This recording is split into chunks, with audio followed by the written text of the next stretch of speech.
I'm not normally the person who does all this business, so being 6 o'clock, we're going to call the urban renewal budget meeting. So some of you may remember from before, we usually tackle the first budget, which is a little bit smaller. We can feel accomplished. There are some pieces of this before that we like to do a little bit of reminder on what this looks like as far as the budgeting process. And are you doing it or am I doing it? You are doing it. You should have the clicker. I have the clicker. Would you put it on? Yes, oh yes. I'm doing that. Okay, Sorry. that's okay. Yeah, this might be a little bit more fluid than you're used to, just saying. But you only come once a year, right? So maybe you don't remember last year.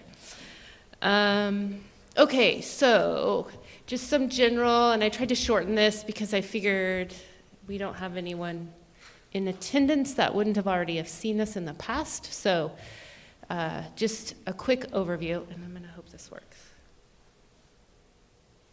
I turned it on this time, right? Yeah. It's you, right? Yeah, it's me. Should have practiced. You want me just to? Yeah, if you want to just advance the slide. Yes, I will. Okay, so we're just going to quickly kind of walk through this. We're going to talk a little bit about the background, the structure of the budget, kind of the fund structure, the idea behind funds. Quickly discuss property taxes, general accounting kind of ideas, and what this process looks like for the budget committee. Next slide. So the budget is the document that we use to guide us in next year. It's a legal binding kind of document as far as appropriation goes. We are limited to spend, yes. Thank you very much for drawing that to my attention. The first item on tonight's agenda is welcome and introductions. I may not sufficiently have welcomed you all, but welcome to the fiscal year 25 budget. If we want to start with introductions, maybe down at the end there, do you want to? Yeah, McKinley? Also, you might have to turn your mic on. Yeah. McKinley Prado. Perfect. Eli Gonzalez. Rick Rayfeld. Allie McGann. Harold Folker. Brenda Brecky. Carmen Matthews. Drew Farmer. Joe Benetti. Stephanie Kilmer. Nicole Rutherford. Melissa Olson. Chelsea Schnappel. Christine Sylvester. Risha Latta. Jennifer Wersing. Jim Hossley. And then we've got some attendees online. Counselor DeNovo? Yes. Counselor Stevens. Sandy Pearson? Perfect. And the last one is our computer here. So, okay. Back to regularly programming in progress. Okay, so we talked about this document being legal. You're giving that as authority to us for spending in the next fiscal year. There can be some modifications to that, but there's a formal process for that. This is our plan as we walk into the next year. We do budgeting 1 year at a time. It is based on our best estimate of revenues and expenditures at this point. This document is used by our auditors to ensure local budget law compliance. It's also used as a policy document. It kind of helps establish the priorities financially that the council's already kind of presented to us, as well as plans that are, a little bit more long-term in nature or ongoing. And the last kind of important piece here is this is a communication piece to the community, so they can kind of see how their contributions to the city are being put to use. Next slide.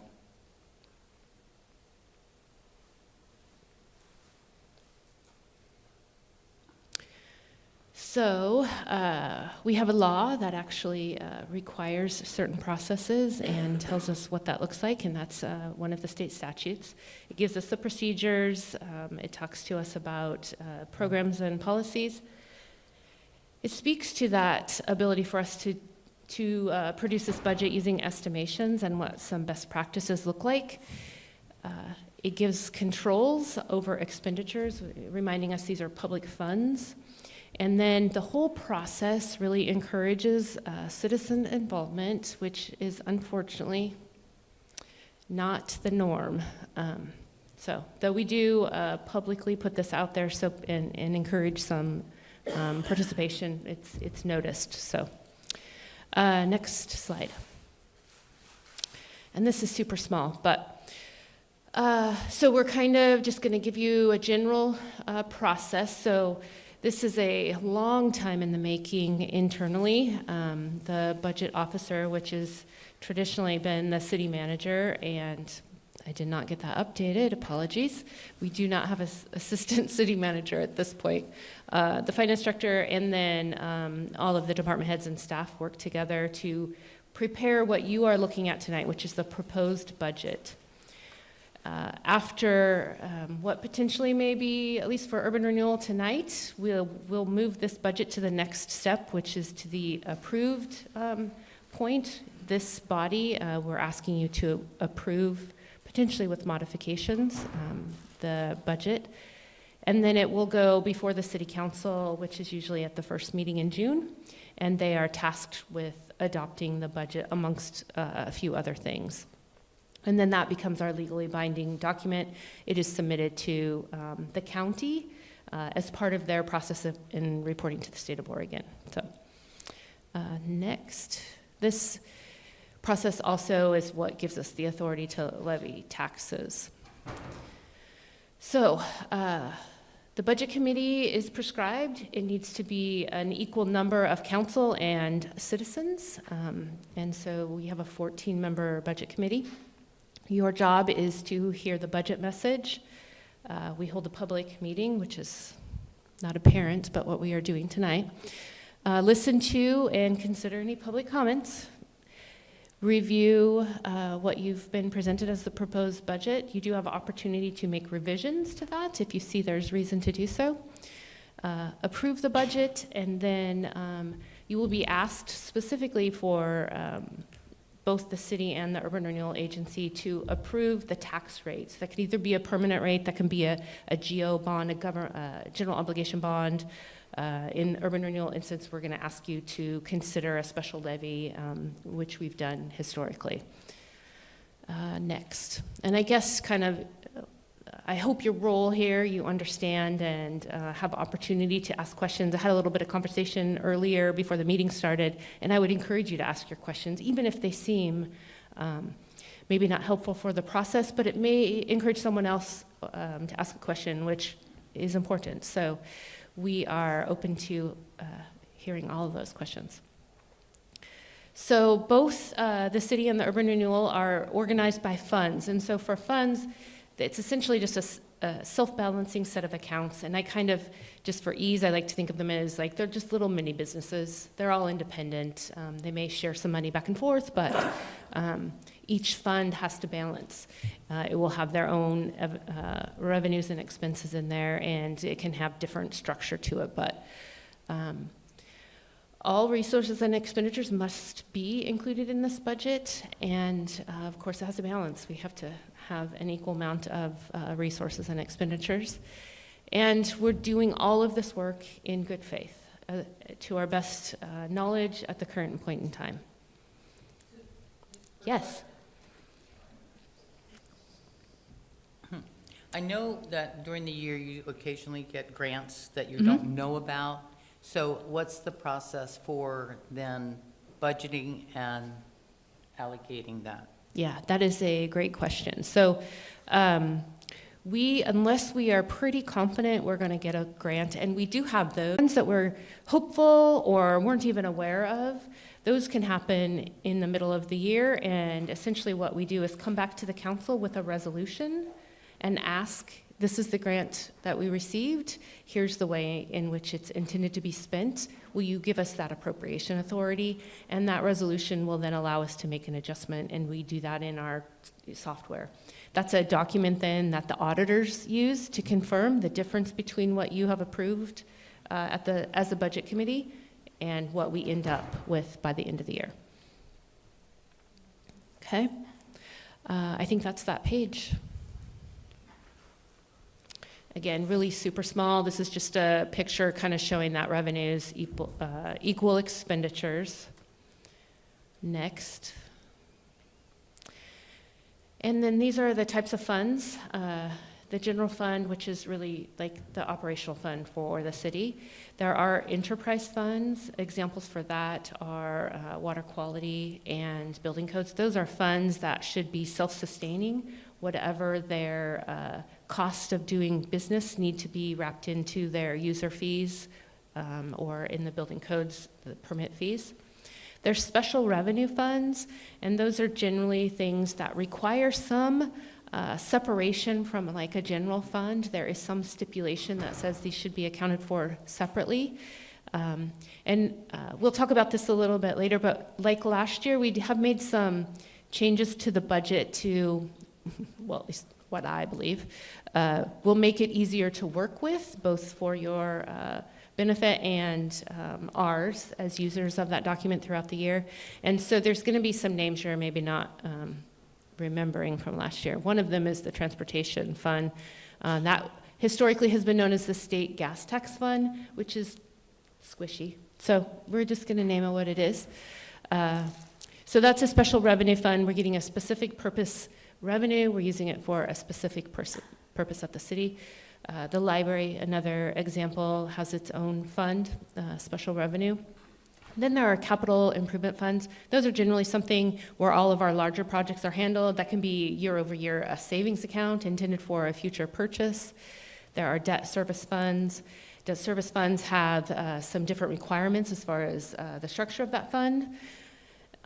And then reserve funds, those are, they can be similar to a capital improvement fund, but you're setting things aside for future use. And for us, that's our rainy day fund. All right, next. And so we currently have 16 active funds in the city's budget. We are going to be presenting both a couple of renaming of funds, but also one consolidation again this year of a fund. That will take us next year down to 15. And you'll probably remember that though we may consolidate, we get to keep those for a few years as they age off the document.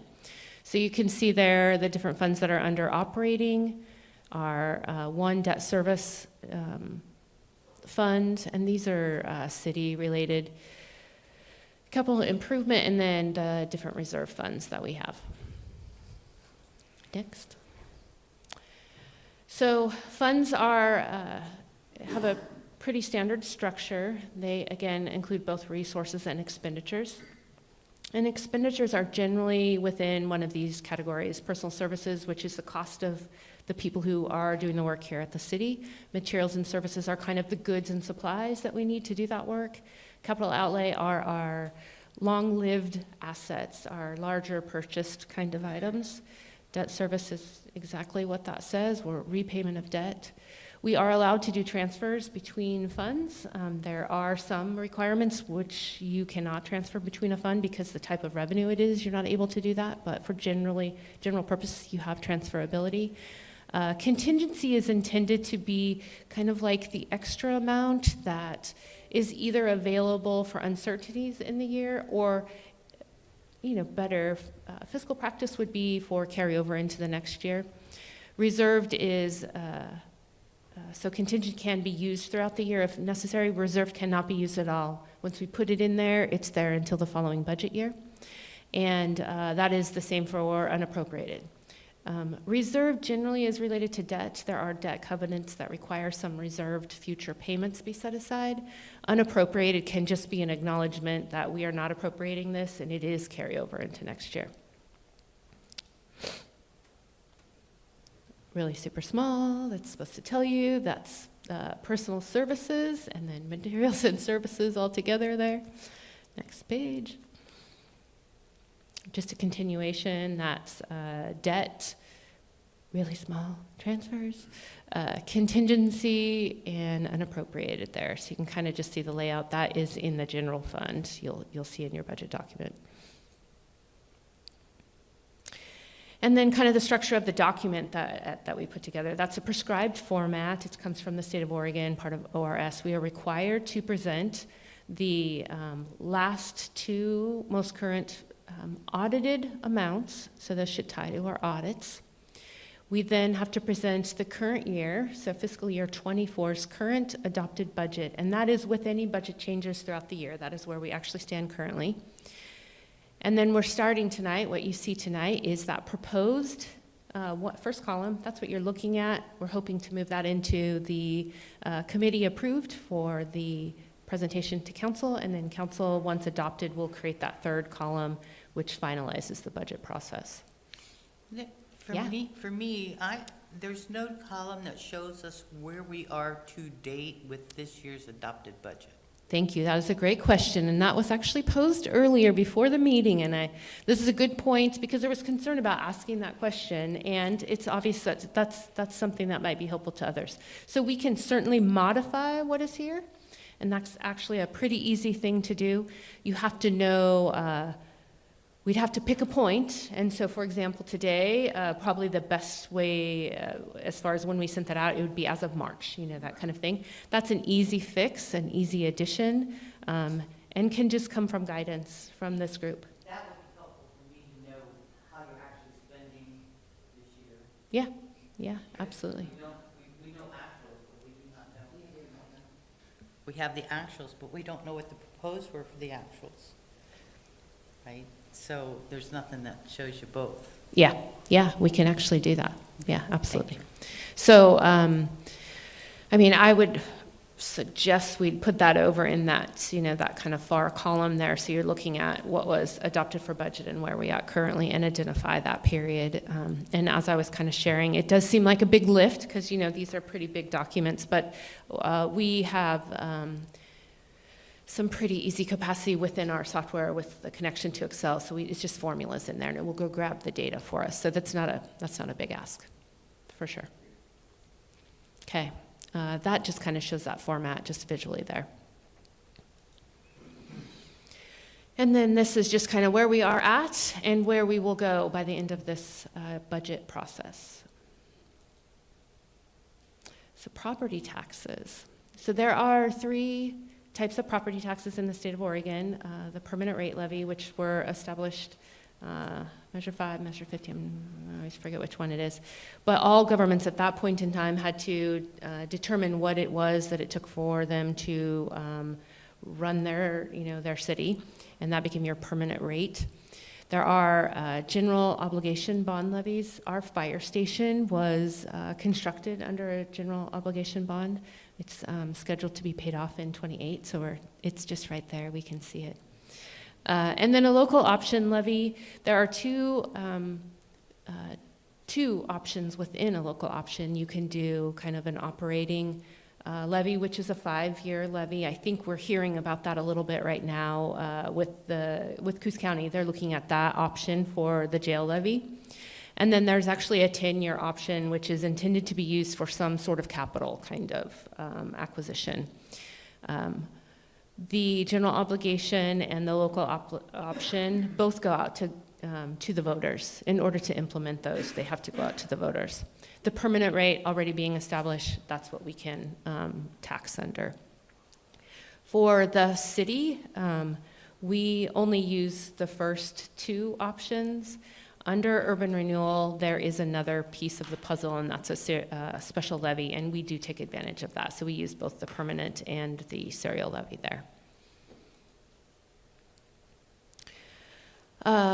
So small. The permanent rate tax levy for the city is $6.36 per thousand of assessed value, and that's a kind of an important number to know, or identification. It's your assessed value, not your market value. So when we talk about property taxes not going up and keeping pace, that's the problem right there, is they're based on the assessed value, which is a fairly significant reduction from what the market value of homes are.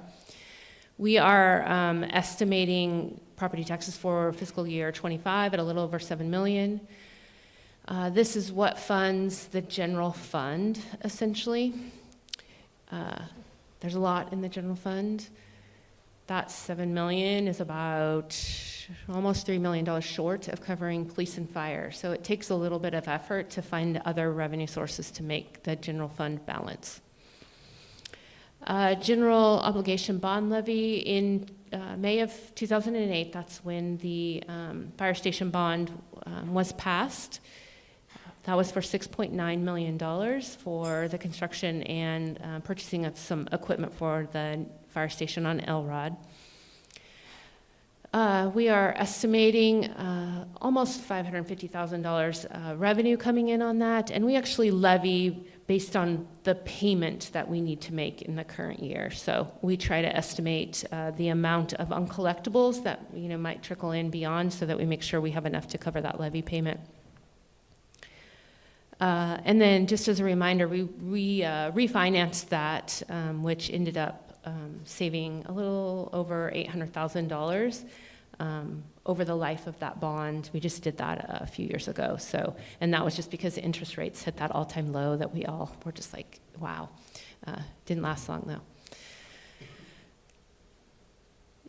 And so this is the dreaded measures, Measure 5 and Measure 50. So 5 came in place in 1990, which limited essentially the amount that general government, so there's 2 buckets under the property tax system, one that is accessible by schools and one that is accessible by general governments.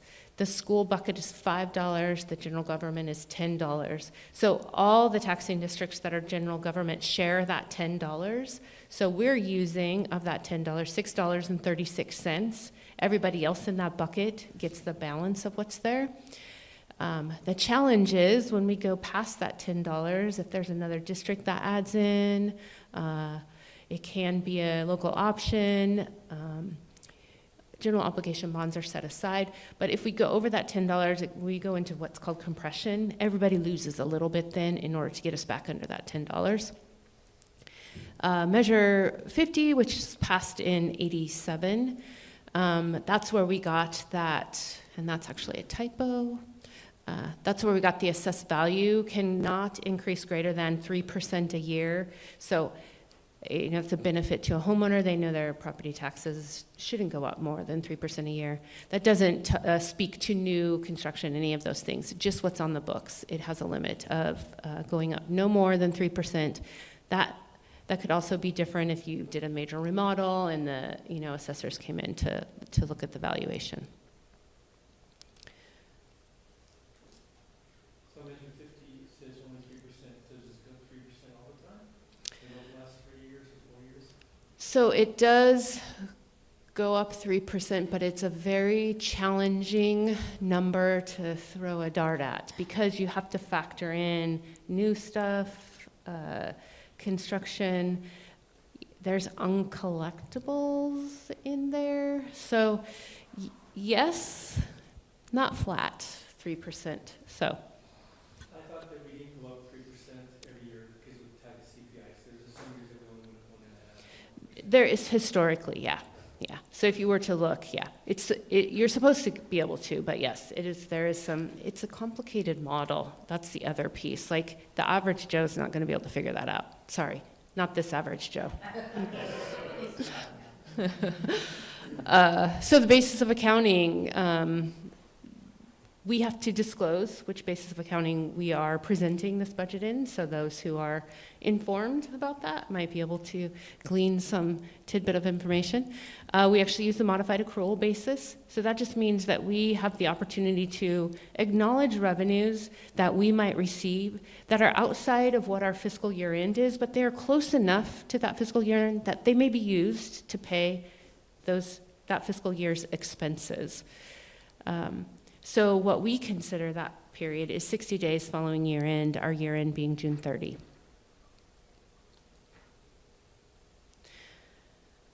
All right, Budget Committee, as all government meetings should be, are required to follow public meetings law, so we need to have a quorum. Appreciate all of you showing up. We've accomplished that tonight. You can make a request to have some additional information, which we may not readily have an answer when you're asking that question. We'll scramble and see if we can figure that out before we get finished up. In that instance, we'll ask to redline something. We're going to set that aside, and we're going to come back for that later. We do have a requirement that the majority of this board is going to be taking action. So just to recap, you have presented before you the proposed budget.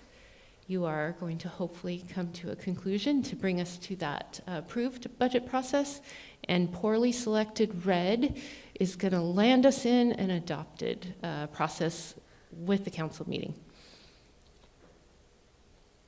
So there we go, 101. And then we're going to have the budget message, which is a required element of the budget. So we're just going to have a quick summary of what you're going to be presented tonight. So just real quick kind of overview. Before we do that, and maybe while she's loading that up, a piece of this is someone else gets to take over running the meeting, which is the election of officers. So before us is a chair and a vice chair, and I believe we do a secretary. So we take nominations. One other question for clarification. Yeah. Can the city council change the budget that's presented to them after it's adopted from this budget committee? We can, but we cannot, you can, but you cannot do it in greater than 10%. Okay. Yeah. So it's pretty much set for us. It is. I mean, there could be something that changes drastically in the next month that we need to address, but it's generally what happens here is what we walk forward with. But if it's anything over that, then it would come back to the budget Then we got committee? to start over, and we're going to be short on time because there are some publications. You know, we need to make notice and let people But I mean, participate. in the middle of the year, say, for instance, we start, something comes up, we can have it, right? Yeah, you could certainly call back the budget committee. It isn't necessary to do that, but you can. We can do a supplemental budget Right. just by presenting, depending on the change in the budget, it may require a publication and a public hearing to take comments on that unidentified revenue source. We want to make sure we're getting some feedback, but that is an option. You don't traditionally call back your budget committee. That's your choice. Okay. Yeah. Thanks. And that's all done in a public meeting Mhm. before the public, with public participation? Yeah, we actually, I mean, if it's just like, for example, there are a few times that you don't have to go through that formal process. So an unexpected grant that you asked about, that does not require that public hearing process. But if there's generally most other changes requires us to notice, and people will know, then they can come and speak at a public hearing. We actually open that up for taking comment.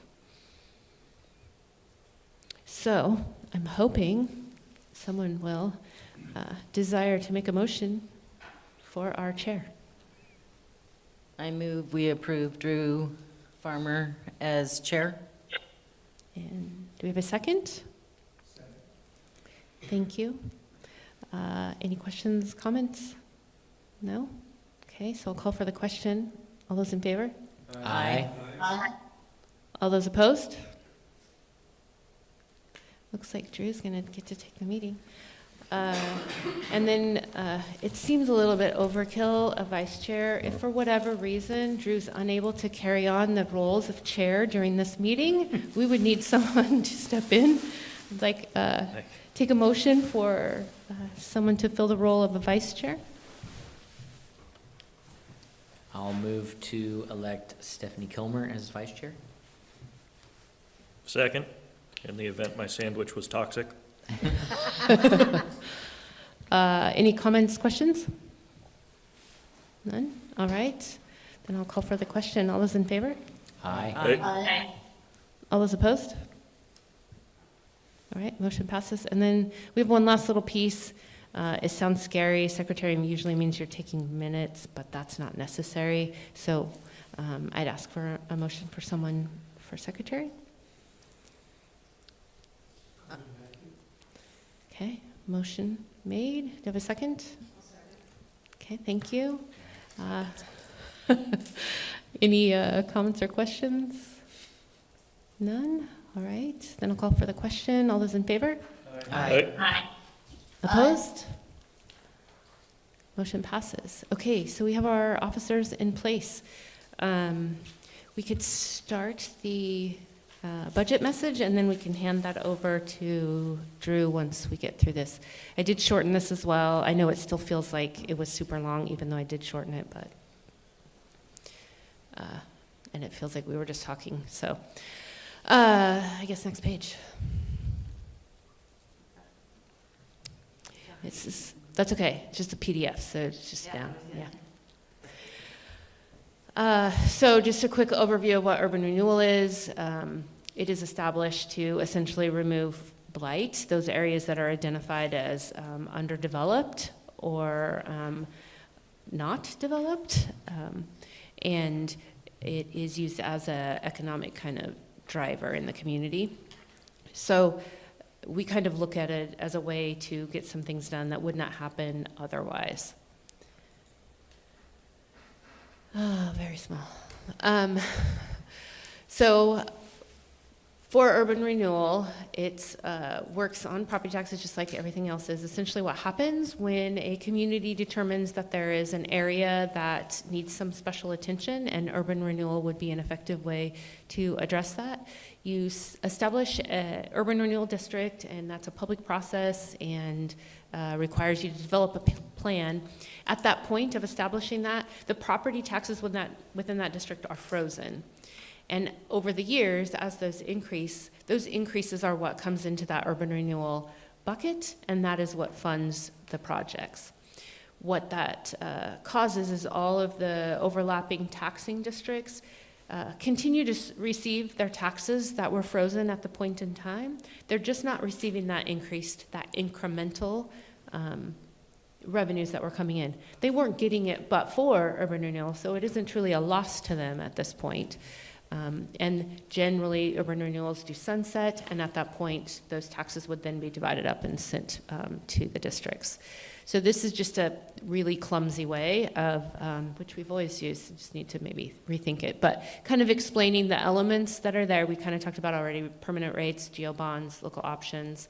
Those all become a part of that calculation there, the certified frozen rate resulting in what the urban renewal district gets, and that baseline, what all of those overlapping taxing districts continue to receive. And really the nice thing is they're all pitching in a bit to support growth in the community, because there is overall benefit to all of them should the local community thrive with the growth from urban renewal. So how are schools affected by this? That is a great question. So some of you may know, but the schools are, their formula works with identifying all of their local revenues, and they report that to the state. The state has a per pupil support amount, and so once the district identifies all their local revenues and the state knows what they need to pay per pupil, the state fills in that gap. So there isn't a loss to schools to make sure they have the dollars that they need. The state school fund fills in that gap, whatever they're missing from their local revenue sources. And that was established to make sure that schools across the state had equal opportunity, that perhaps metro schools did not have greater funding than rural schools. We evened the playing field across the state. The city has two districts, the downtown district and the Empire district. Both have their own distinct plans that were developed when the district started. They've both been amended over the years to add other projects that have been identified as important in our community. Each of these two districts are budgeted by 3 different funds. The special revenue fund is where taxes come in. The bond fund is where all debt is paid from. When you establish a urban renewal district, You also have, your plan will identify all the projects you're going to do, and there's dollar amounts that are estimated for that. And that total is what becomes your maximum project cost, your maximum indebtedness to implement that plan. And each year, the property tax collections are used to pay the debt, and the debt is so your bond proceeds is what essentially should be funding your projects.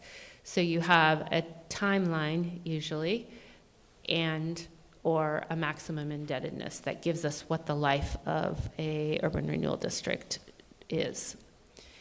And then capital project fund, and that's where all the good stuff happens. That's the things that we're getting done in the community.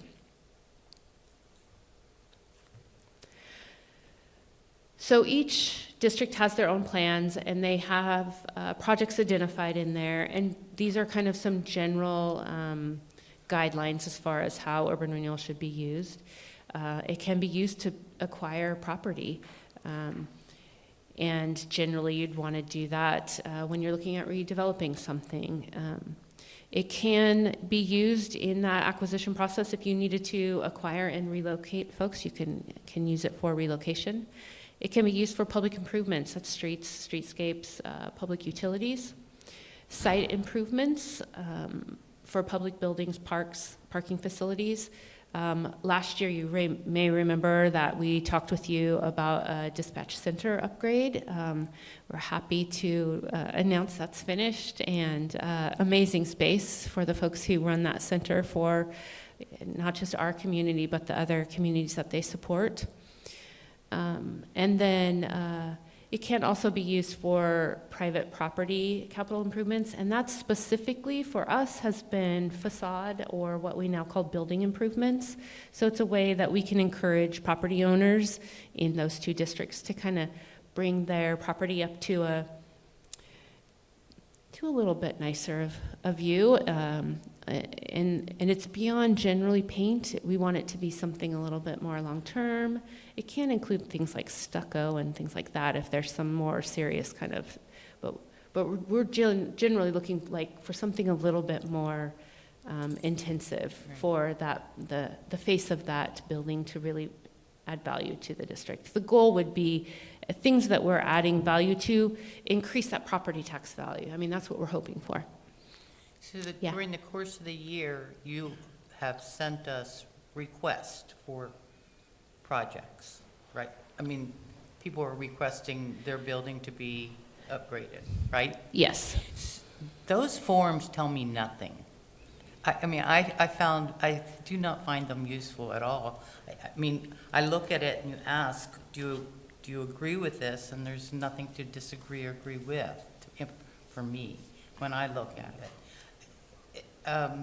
Has anybody else, I mean, I don't know why anybody would say no to any of those projects the way those forms are developed. And which, can you?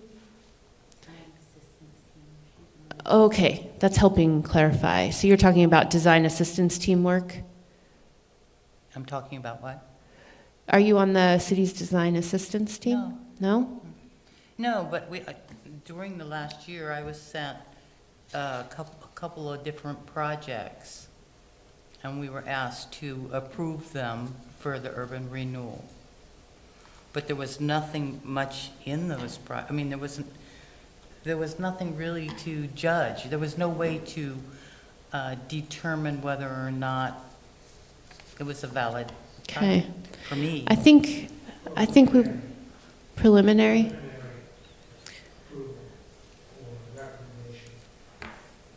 Didn't nobody else? Yeah, there isn't. Yeah. I mean, that isn't a process that this body does. So that's why I'm asking: are you on the design assistance team? Because they do review all of the improvement grants.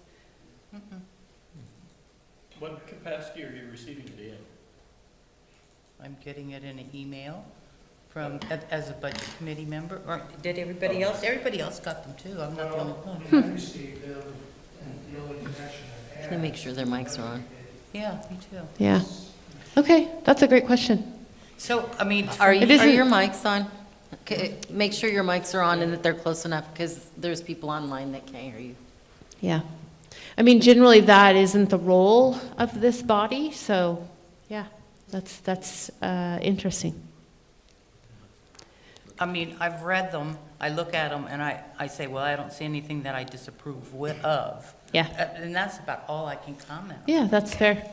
Yeah, If I may, yeah, perhaps offline after this, since it doesn't appear that everybody on the committee is receiving these emails, we can get together and figure out why we are special. yeah. And we'll look at our committee lists, and maybe you've been appointed without your awareness. Nominated unknowingly.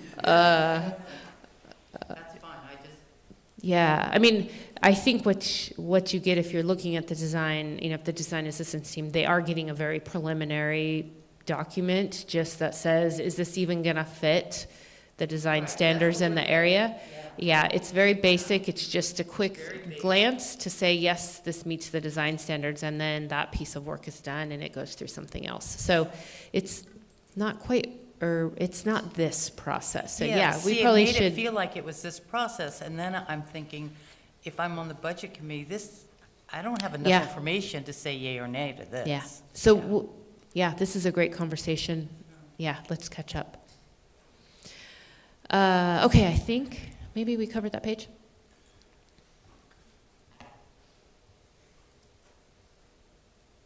Oh, I'm sorry.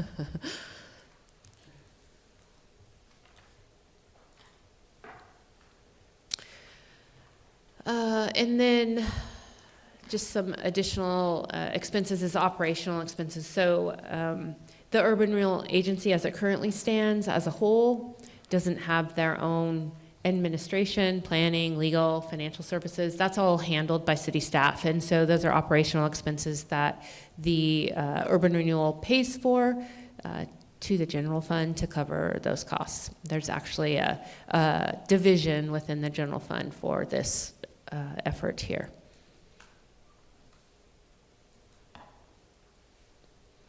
And this is just the piece that kind of speaks to how urban renewal taxes should be spent, and they should be spent for paying debt. So it requires that, ORS requires that urban renewal tax increment, those taxes collected above the frozen base, are used to pay principal and interest. And as we acquire debt, that reduces our maximum indebtedness. Again, that's speaking to the life of the agency, the two districts. And we use two versions of debt, both long-term. So if we have a big project, say 4th Street, well, we did that as a large project in the downtown. We actually went out and put a proposal out there to ask banks what kind of financing options we might have. And that gave us a large bulk sum all at once of proceeds that we could then go handle that big project. In years where we don't have that kind of identified and we're just trying to manage smaller things, we use short-term financing, which is known as de jure financing. And essentially it's just a loan from the city of Coos Bay, which is repaid within a couple of days with interest. And that creates a debt, which goes against our debt, our maximum indebtedness. And then we're able to handle that year's smaller projects. Just one comment. Yes. I would like to see that de jure in the definition page, please. Yeah, okay, we can do that. So for the downtown district, they have two outstanding long-term debt issuances. One was from fiscal year 19, which is a $3.3 million loan, which was used to purchase the scrapyard, so the Front Street parking lot. Essentially, that's the starting piece for that. It's also the largest portion of that was used towards the installation of the traffic signal and the railroad crossing safety implements there at Coos Bay Village. If you guys remember, before the time, there wasn't a traffic light there. And then we did some smaller kind of streetscapes there.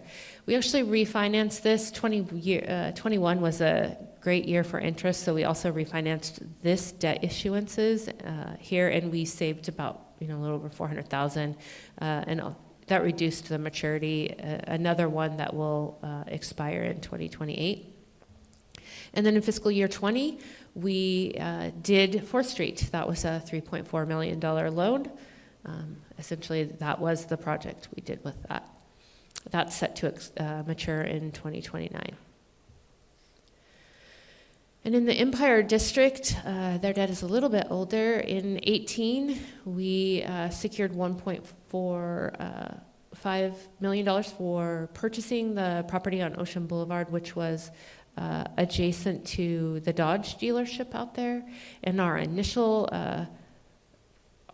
goal with that lot was potentially a location for the library. At the time, there was really not another alternative that seemed to work real well. And then we also used a portion of that towards our portion of the Newmark Avenue seawall. That loan will mature in 2027. In fiscal 19, we did debt issuance for $2.85 million, and we just attacked some roads in the Empire area. We did a lot of road improvements out there, and some of the ADA kind of work, those kinds of things. And that is set to mature in 2028.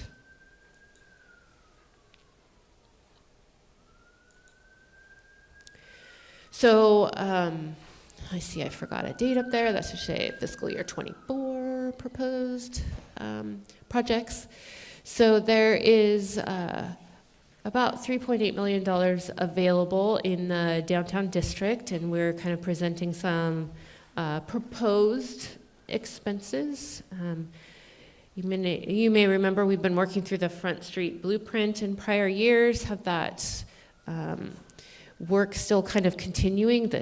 We did all the visioning, and so now it's kind of trying to put some of that into play. So throwing some money into that each year so we can attack a piece of that. We're setting aside $750,000 there. I'm sure, as you all are well aware, our roads still need some attention, so we're going to, always want to try to put something aside for that.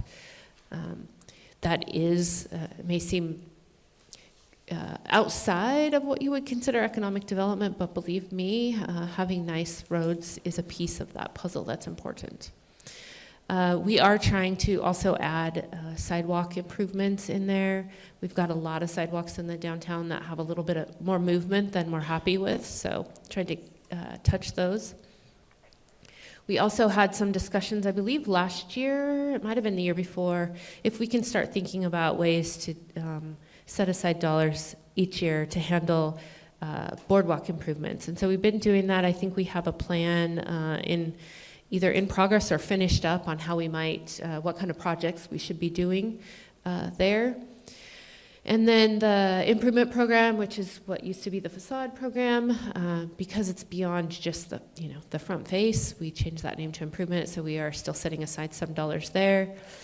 We have some continued dollars sitting in City Hall upgrades, and there's some, that list is big. So it could be things like, a generator could sit in there. We need to have a way to operate if the power goes out, because we have the 911 center here. That's an option to look at. Perhaps, we spent a week, 10 days, I'm not sure, I don't remember exactly, recently without heat, which is normally not an issue, but it was pretty dang cold. So, HVAC is a thing. The carpeting, we've got areas where the carpeting is raveling, and so we're getting to a point where we might need to think about that. So there's a lot on the list, and we'll need to identify what rises to the top there. And then most every year, we kind of come up with some ideas of things we definitely want to touch in that year, but there ends up being some leftover, and that gives us some room to kind of see what might happen, what might come up during the year. That gives us some flexibility if we see like the improvement program gets a lot of interest, there's a way to maybe add some dollars there. So there's $640 some $1,000 sitting there that we can move.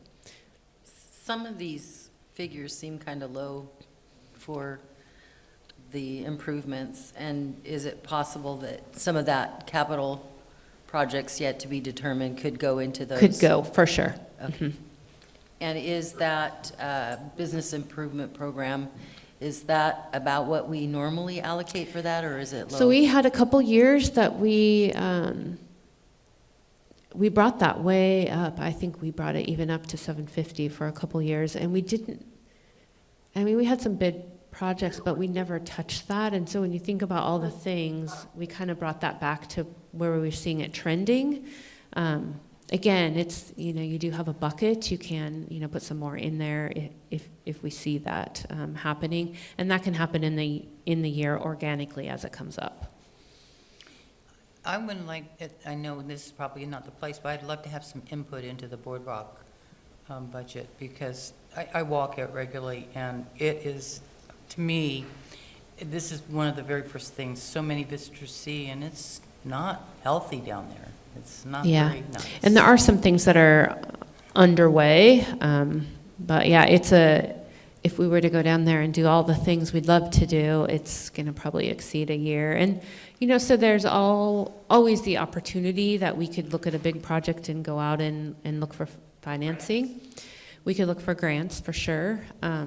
There's lots of ways to tackle it, but when we're doing it incrementally year to year, yeah, you kind of just pick a project and handle that one. Yeah.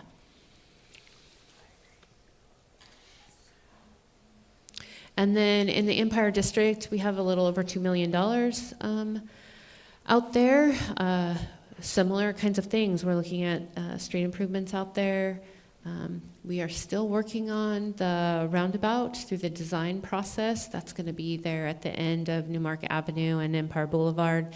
And you probably remember, but we've had a traffic engineer involved. And, as we hope and encourage development out on the water there, that traffic section there is a little bit challenging if you were to start bringing people in off of those properties. And so that roundabout was the recommended way to manage the traffic in that area.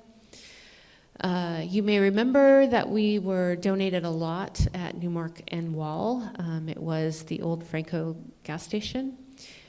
That's actually going to be coming down very soon, and the intention for that lot is to transition into a parking lot. We know we have some struggles out there in Empire with parking. Every year we've been putting $100,000 in the improvement program out there in Empire, and we just do not get takers. So continue to do so. We've had a few improvements out there, and then the bucket out there that's left undetermined is a little over $400,000. So we have some movement ability out there as well. And then we spoke about this a little bit already. So we actually take advantage of the special levy option, and that comes about. We're able to increase our tax increment using special levies, and that's from a late 90s ruling that says if you received less, if your urban renewal received less revenue than they would in your tax increment with Measure 50 in place, that you would be able to do the special levy option. And there's a max. And we have found kind of the sweet spot that doesn't impact compression to sit, it does minimally, but right at that 28% mark. So we usually recommend that you consider doing a special levy for that 28% mark. That discussion has already occurred historically, that the desire was that that would be set aside to be used for street improvements in the downtown district.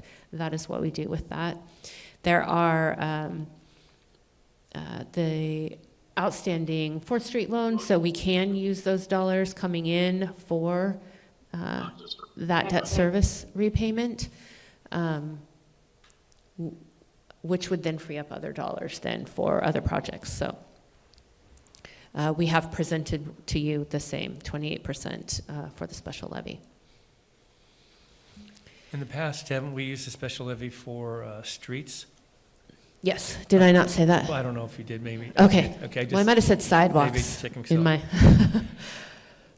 Yeah, so in the downtown, we only do that in the downtown district. We do not do that out in Empire. So one other yeah. go ahead. One other thing I'd like us to consider as a budget committee, just to think about for urban renewal dollars, we have some, as Brenda had mentioned, the boardwalk is one issue, but also we have some dilapidated buildings in Empire and in downtown Coos Bay in the urban renewal districts, and we are finding ourselves in a spot that, how do we do something about those? For instance, the old Lemon Tree Bakery, it's the one on Anderson, the blue building that we just closed up, had some retail and also some residential up above. So my suggestion would be, let's take the urban renewal dollars and condemn that building, and that means that we would have to purchase it at the going rate, make sure it's appraised, and then maybe try to incentivize a developer to take that on, and then they would get the building, we'd sell that building and give them a grant to help them with that development. Maybe get these buildings back on the rolls again and get them into a shape that could be utilized. And also on Empire, another one would be Gussie's, is something similar to that. And so I'm just willing to keep that out there, throw it out there. I think it's something that maybe we can be a little bit creative and use these funds. Instead of in the improvement grants this year, maybe look at purchasing a building, trying to get a developer to do something with it, get it back on the tax rolls and make it a useful building again. Just a thought. Yeah. That makes sense, especially if we're not utilizing those funds in Empire. There's comments all the time about the buildings out in Empire. Perhaps that's where we should put that funding. A slight tangent on that would be if some of those buildings are in such a condition that they, because of asbestos or other factors environmentally, can't be revised economically, even using some of the funds just to demolish them and return the lots to something that is clean and neat would be better than having a dilapidated building sitting there. I totally agree. My hope would be that we don't let some of these buildings get to that point. Like this building down here, I think it might be salvageable. I don't know it well enough. Our inspectors have been in there, it'd be up to them to determine. But an example is that the parking lot we did on 3rd and Commercial Central. So going back in time, that was a building called the Lockhart Building. And what happened is we had somebody purchase it, and they didn't do anything with it, let it deteriorate to the point where the city had to step in. We ended up with it. Then it cost us $500,000 to tear it down, and then it cost us $1.5 million to put a parking lot in. So I think that maybe we can try to get ahead of that in some instances, and that's what I'm suggesting what we are doing, suggest to do. Oh, yes, I fully agree with you that if it's salvageable, that is the best and most economical route to follow. But my point was just rather than letting it sit there, spending some amount of money to make the entire area more presentable would be another alternative. So that conversation to be continued when we get to the capital project funds, right? We can contemplate whether we want to move some dollars around there. Yeah. All right. I think this is the last page. So this is just kind of a reminder back to, so for the last several years, we've been doing this special levy option, and it's estimated at the 28% in this next fiscal year would bring in about $540,000. So that is it. So if Councillor Farmer is ready to move us along for budget review. Cool. So we've got the urban renewal budget in front of us. At the end of this, we will have 3 questions before us. One will be a motion to approve option 1. If you so choose, that's how we collect the taxes. There will be a motion to approve imposing a division of taxes in the special levy option that was discussed at 28%, and to approve the budget in total as we have reviewed. We'll start going through. If I go too fast, let me know. Feel free to interrupt me. Please use your microphone because it helps the people online hear, and my hearing isn't great anymore. So we will start going through this. The first few pages are just some text, some information. If you've read this ahead of time, that's beneficial and it'll save you from having to hear me read it. I'll make a couple comments or questions through here, but the numbers won't start until document page 6 or PDF page 9. I did notice on document page 4 there's a reference to the development of the combined library 911 communications center in Empire. I think that one might be a go away. Yeah, since the two remaining sites are either downtown or Ocean Boulevard. And does anybody have any questions in those first 6 pages? Since you mentioned the library site, I take it, is the, I'll call it the center out there by Frito-Lay, is that in the urban renewal district or close to the urban renewal district? Talking about Ocean Boulevard site? Ocean Boulevard site, yes. No, that's not in either of them. Okay. If we don't have any questions on those sections, we can start. Well, actually, there was one more thing that I have lost track. Oh, no, there it is. Okay. Just as a quick note, on document page 3 is the urban renewal map for downtown, Oh, yeah. just so you can reference it. And then page 4 on the document has the map for the Empire urban renewal area. Good catch. Yep.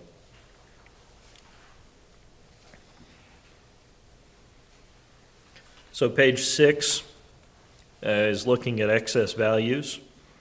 The frozen base, we kind of covered what these things are already. If anybody has questions about those, we can briefly talk about how urban renewal district works and tax increment financing, or we can roll on a little bit more. One thing I found interesting in here, the frozen base will be what the value was at the time the urban renewal agency was established. And then we have what the value is today. We can see downtown has more than doubled, and Empire has more than tripled. On document page 7, you're going to see the bar graph on that. As much as we sometimes hear folks say how bad things are, you can see since 2016, 2017, how the value of the city has increased, despite that it was dropping until 2016, 2017. So sometimes the graphs show what the rumors don't. Page 8, we have bond and coupon redemption. These are outstanding bonds. Does anybody have any questions on what those are? If we don't have any questions, we'll move to document page 9, unless I throw it away from myself. Special revenue funds, these are the summaries of resources. Basic stuff. Any questions here? Okay. And then summary of expenditures, still looking at the 10,000-foot view. That is document page 10. And document page 11, coming through special revenue fund.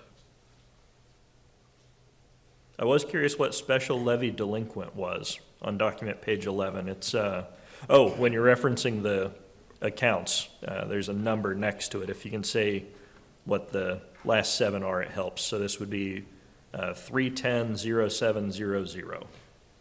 So we acknowledge kind of those uncollectible amounts in the current year. They are still collectible over time. We do that both in current property tax, what we're levying currently, and then the special levy. So you'll see delinquency collections. That's what's coming in, and the county reports to us as prior year collections in the current year. Okie dokie. Cool. We can move to document page 12. More special revenue fund. Some transfers. Any questions? Page 13. That is your downtown bond fund. Page 14, Empire Bond Fund. And the page 15, Downtown Capital Projects Fund. Capital Projects Fund, Joe, would that be what you're talking about a little bit? Yeah, we have a $350,000 that was in the improvement grants that was listed in the budget, and then there's $640K that is not budgeted. So those two funds that would be available to us to do what I was suggesting. So I would suggest that we don't do the improvement grants this year and try to go after one of the buildings or two, one out maybe in Empire and one in Coos downtown. Then out in Empire, we have 100,000 and also 409,000 that wasn't budgeted. So just a suggestion. Okay. Nicole mentioned that not all those improvement grants in the past have been utilized, and that's why those budgeted amounts have been decreased. So I think it might be something to try to look at and do something with those buildings. So just a suggestion, though. I don't know how the rest of the committee feels. I'm just 1 out of 14. I'm kind of in favor of that because we do have the blueprint process that's underway for Empire. And I I agree think, with Counselor Kilmer. I'm in support of it as well. Is that something that we need to do now? Or are we gonna redline this and talk about it later? Oh, yeah, I didn't mention the red line procedure. What we've done in the past is if we have something we have a question about or something we want to discuss more in depth, we throw a little red line around it and then come to it at the end for longer discussion so that we make it through the bulk and then come back to the bits and pieces. So that could be something we redline here. No. So if I understand, Mr. Chair, anybody can just ask something to be redlined on. Oh, yeah. Okay. Yep. Anybody that wants to, something you want to discuss in depth that's not something you think will be quick, we can add it to the end. If it's just a quick clarifier, we talk about it then. I just have a quick question. Yep. I think, under other resources on page 15, in the past, we've had as much as 236,000, and nothing this year? Why, what's? Yeah, so those, when you look what's there is state and federal grants. And so it's very possible in the year, if we were to apply and get something, you'll see that as we'll amend that budget. We don't have an intention to do that. Doesn't mean that we won't apply for something, but we're not estimating that at this point. Yeah, so the ones you're looking at where there are numbers, those are actuals, so we know what came in. For our adopted, we don't guess. I think that I'm understanding. Yeah, that right. that's That's what- essentially it. that- Yeah, that's what it is. as a publication, there's not a grant that we said, hey, we're going to go for that. We know we're going to get. Yeah. Cool. We want to go to that was page 16 where we talked about some of the capital project funds, and we've got a red line to come to at the end again. If we have no other questions on 16, 17 is going to be, say again? Can we redline the boardwalk upgrades? That's what we'd like to talk about. Yep. We'll make a little marker for the boardwalk.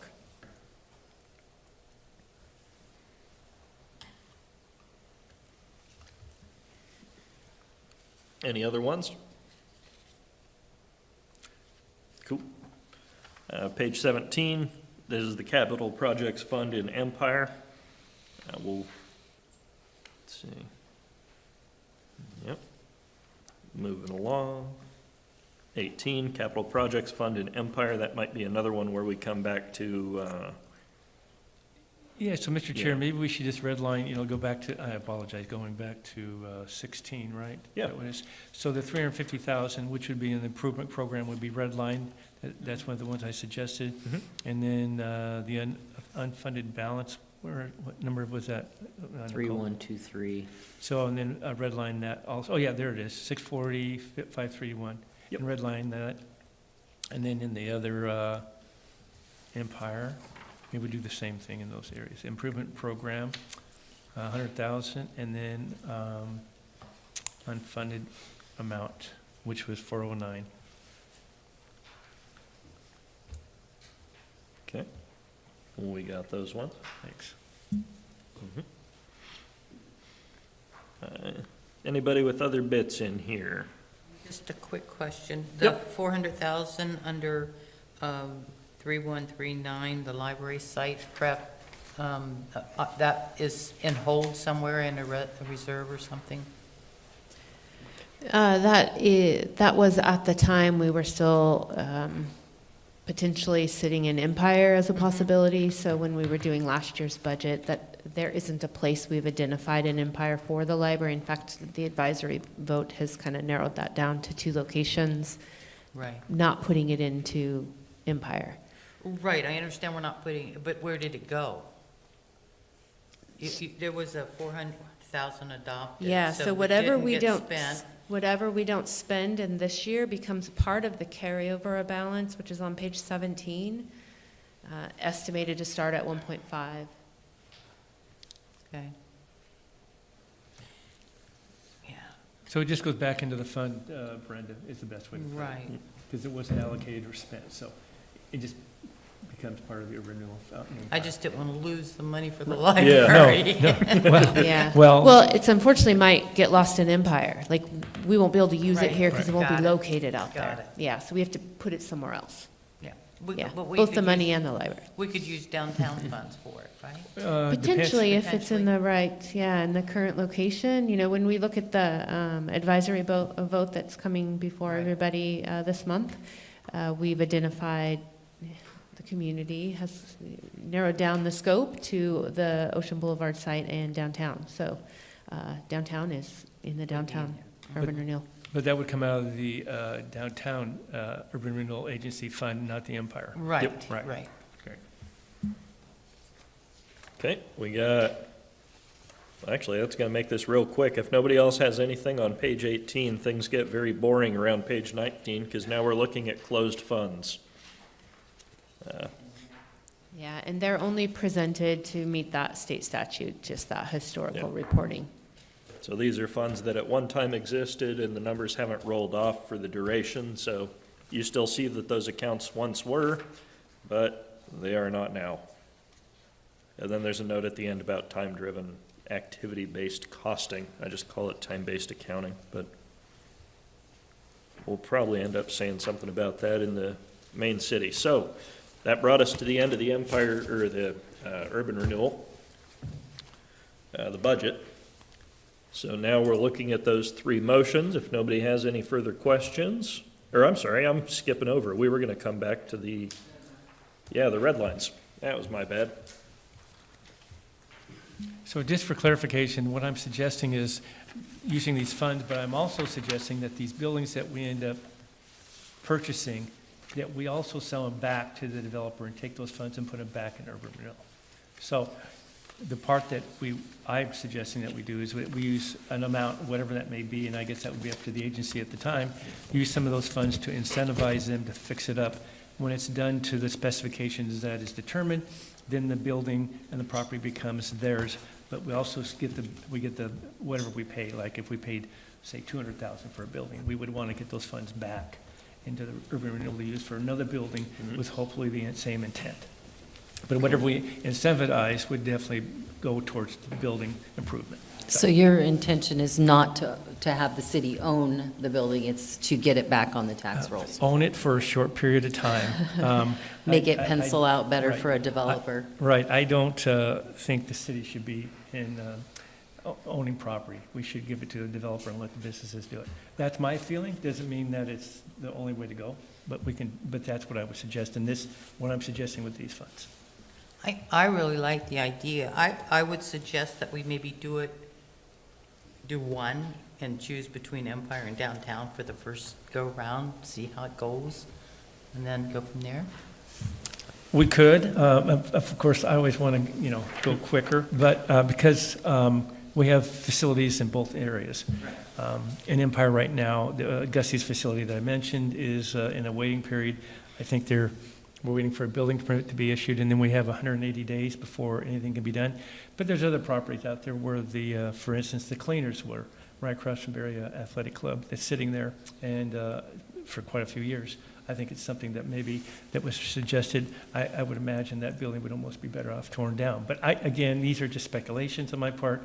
I don't want to get too far ahead of making a decision until I know what it is. But that's what I would suggest. That's why we have 2 different funds, and I was suggesting taking funds out of each one to do 2 different areas. So just a point on that. If for some reason we weren't able to use those funds, those would be carried over? Yeah. Into the next year. into the next year. And then we'd be talking about this again. So who would direct that kind of a project within the city? Public Works? I mean, Yeah, so for example, right now, I mean, we have a clean lot that we're working with, but we have a request for proposals out right Right. now for Fourth and Anderson, the old fire station lot, and that's happening internally. Of course, that's, again, the building didn't exist, it's already been torn down, but, yeah, we would make that same kind of process we're gonna do out in Empire with the Franco gas station. That lot was donated to us. We will demolish that building, so. But those funds are already allocated for those businesses, and the one downtown won't cost the city anything. We own the property outright, so there's no cost to allocate for the purchase of that building or that property. It's already ours. I'm suggesting a building, perfectly honest, I think we should go after the building where the Lemon Tree Bakery was, look at it, in my opinion, condemn it, pay whatever is owed on, when we do an appraisal, and then go out for an RFP, asking for a developer to come in and do something to that building that we incentivize to X, whatever that may be. So that's what I would suggest.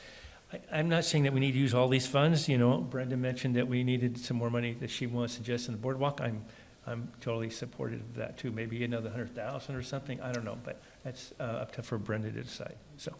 Can I add another kind of piece to the puzzle that we kind of kicked around a little bit? We do have a parking lot kind of rehabilitation plan in the downtown where we have lots of parking lots, and we're trying to grab some each year. And so one notation I have is to use 100,000 out of this bucket towards this next year in either resurfacing, maybe some bigger scale rehabilitation in some of the lots if it's needed, but to just keep doing that like we are doing with the boardwalk, kind of until we get those back in good order.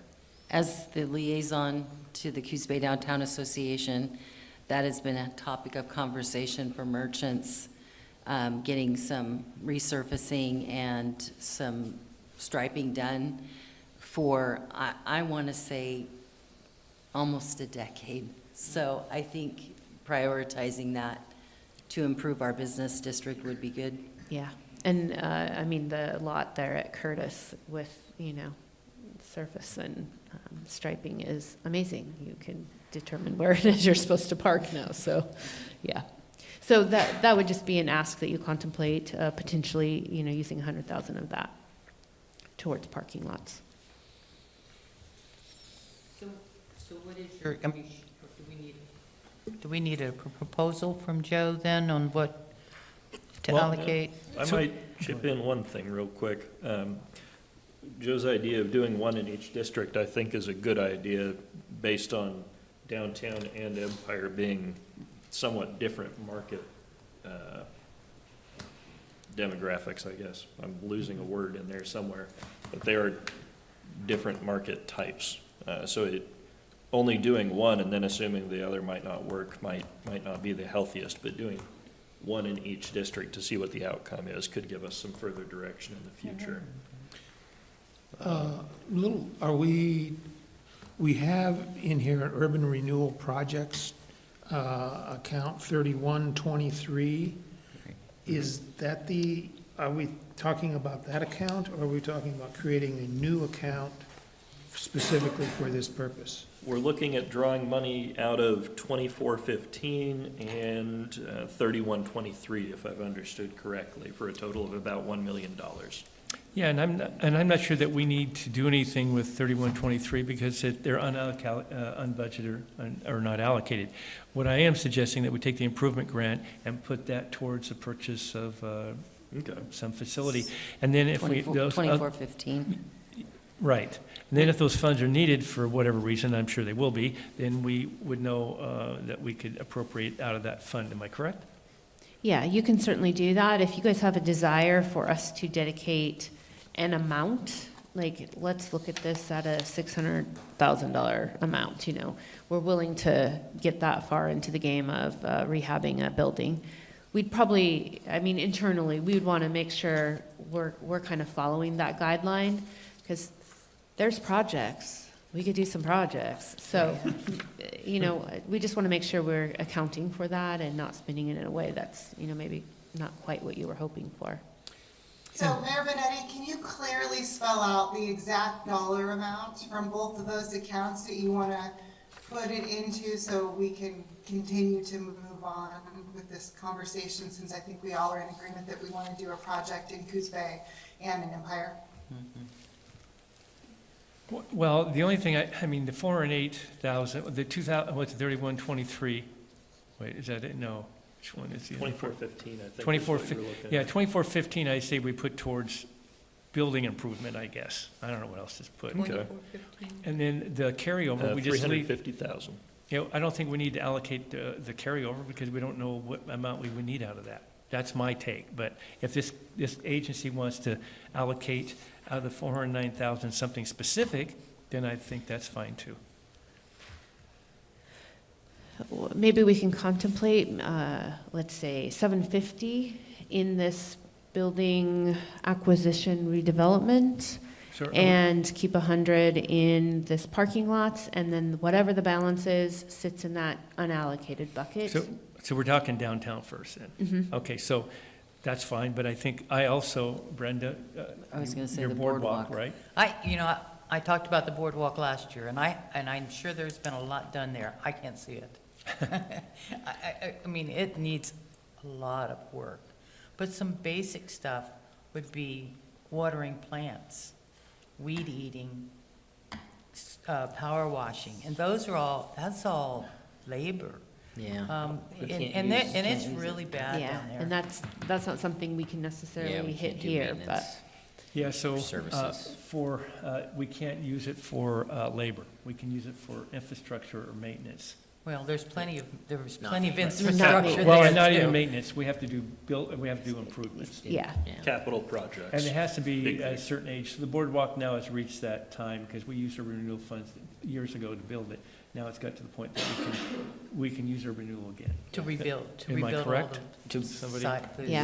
Replace So and then we repair. can maybe bring that 750 down to 650, so that we're maybe allocating an extra 100 into the boardwalk, 100 in parking lots. The balance then sits in That would this be kind good. of unallocated. Yeah, I Right, would, because boardwalks are 150, so that bring it up to 250. yeah, Nicole, I mean, I could don't you know, I don't remind know the group- what they're, but, I'm sure somebody has looked at the cost of doing everything on the boardwalk. I have no Oh. idea. The, Millions. It'd be a lot. the comparison that helped me understand urban renewal is particularly roads. You can't use the money to fix a pothole, you can't use it to resurface, you can use it only if you take out the entire road and put a new one in. So in the sense of the boardwalk, unless we're gonna rip the whole sucker out, urban renewal won't do her.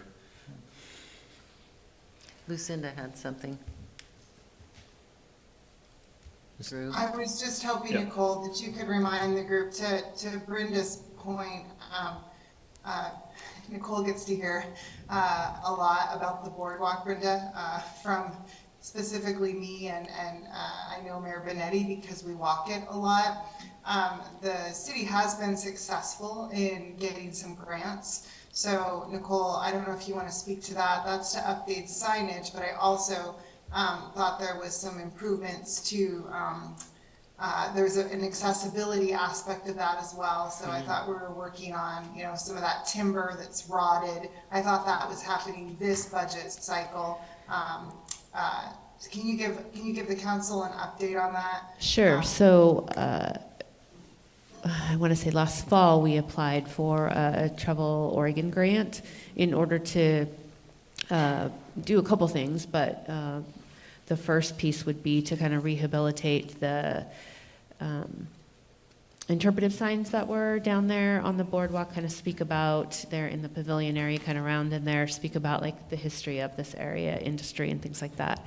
But we're kind of up to the ante, and we're adding some additional signage that will replace kind of along the waterfront, bringing in some support from the tribes here locally, the Coquel Indian Tribe, the Confederated Tribes of the Coos, and Sayusla Indians, and we also have worked with Siletz Indians, putting 3 new signs there that allow them to bring in kind of the story they want to tell about their history. And then a piece of accessibility that we've added to the signs was to have an audio version, so that folks who maybe can't, who are unable to read that would be able to hear that both in English, and our goal is to get that in the tribal language as well. So you'll get to hear both of those as you stand at the boardwalk looking out into the water. So hopefully creating like a real experience of So I made a enveloping note- that history. Sorry. Yeah, go ahead. I made a note on the city budget that we'll want to look at the boardwalk, because that's going to be a good place to talk about a lot of these things, I think. Because that'll get into the details of maintenance and cleanup and all that. Yeah, but the timber Correct. rods. Yeah, and we do have, and I'm gonna not remember, like the bulkheads, I think is what they are called, which is kind of like the benches that are there. Those are in progress. Oh, good. Yeah, it takes milling, there's some milling time to get those, yeah. So they've been, yeah, just a little bit longer than probably what we would obviously hope for, but it is in progress, already underway, so. See a lawsuit waiting to happen. Yeah, it's pretty bad. I think that's the state of Oregon. I would like to throw my support in for the mayor's recommendation to move towards possibly acquiring some of these dilapidated buildings. I've been thinking about urban renewal a lot lately, and we have done a lot of improvements to private property, and I myself have been a recipient and super grateful, but I really think that I'd like to focus on the shared aspect of urban renewal in creating, I guess, an opportunity to improve things on a more broad scale. And I think reducing some of the blighted properties is one way that we can really help businesses in in both urban renewal areas to just present a good face and hopefully present more opportunities for development in ways that might not be open now. So I'd like to see us move to have like 750 in the building acquisition fund, if So it's possible. we probably have two parts to clarify. One, do we need to create a new line item for building acquisition? Yeah, so we can take care of all of that, just kind of having an idea of what you are hoping for. So we know we're looking at 100,000, I think is what we're landing on to go into boardwalk, Okay. additional amount there. If you are hopefully in agreement on the parking lot, setting aside 100,000 towards that, we can then, what it looks like is maybe do 650 in that building acquisition line and then leave the balance, which I believe, quick math will give me about 140,000 left. We can leave in that undetermined kind of pot, so we have some flexibility. If something comes up unexpected, we can certainly do that. Also, just kind of keeping in mind, when we appropriate this, so you're giving us these guidelines, when we appropriate, we're gonna appropriate it in the resolution a little bit more generally, and so it will be a larger bucket. So we have even more flexibility to move these things around throughout the year without worrying about a line item not being specific. Got it. For my own benefit, do you have that like concisely written of what we need to motion for? Or we Certainly, I got can. 650 building acquisition. Yeah, 100,000. So I can just do, and then someone could say, so moved. Yeah? I like that. Okay, so it is my understanding that we have interest to move the $350,000 from line item 5202415 and in conjunction with line item 5303123, a total of $640,531. We will then split that out so that there is 100,000 in a newly. Ooh, do we need newly? I do not see a parking lot line item here, so we'll have a newly created line item for 100,000. We will add 100,000 in boardwalk upgrades, which is 5303154, and we will then set aside 650,000 in a new line item. Currently, building acquisition and redevelopment, for lack of better words. And that, I believe, will leave us a balance of 140,000 that can remain within the urban renewal projects of 5303123. So moved. Second. We have a motion and a second for the amendments proposed? All in favor? Aye. All opposed? All righty, motion passes. Brenda, are you satisfied? I'm very happy. Okay. There we go. That covered that. We took care of Joe's proposal. Everybody's happy, I think. So now we're looking at a motion to approve option 1 pursuant to ORS 4. No? Do we We gotta want to do step Empire. into Empire and look Yeah. at the red line? Yeah, we gotta do the Empire. Oh, my bad. Fund Thank you. 58, yeah. Fund 58, Appreciate your speediness, though. page 18, document, page 18. Okay, this is the same concept, just different zone. Different allocations. So we had an improvement program of 100,000, and that was what was suggested to reallocate into building acquisition, was that fund when we looked at downtown. And then for urban renewal projects, we have $408,920. So we'll ask how much we want to move out of those two into building acquisition. You have a suggestion, Nicole? Well, I would add, we also have some, another ask, and Jennifer might help me fill this out a little bit. But you can see we have 150,000 in the Newmark Wall Avenue, and I think we were thinking there maybe needs to be a little bit more, that parking lot. Correct. So if we should contemplate what that might look like first, so we make sure that's accounted for. I just don't remember what we talked about.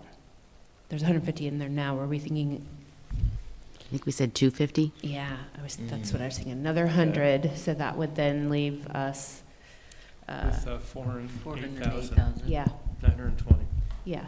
And again, kind of, acknowledging what Drew kind of spoke about, that may be reasonable, especially if we look at potentially as the one we've looked at, the cleaners.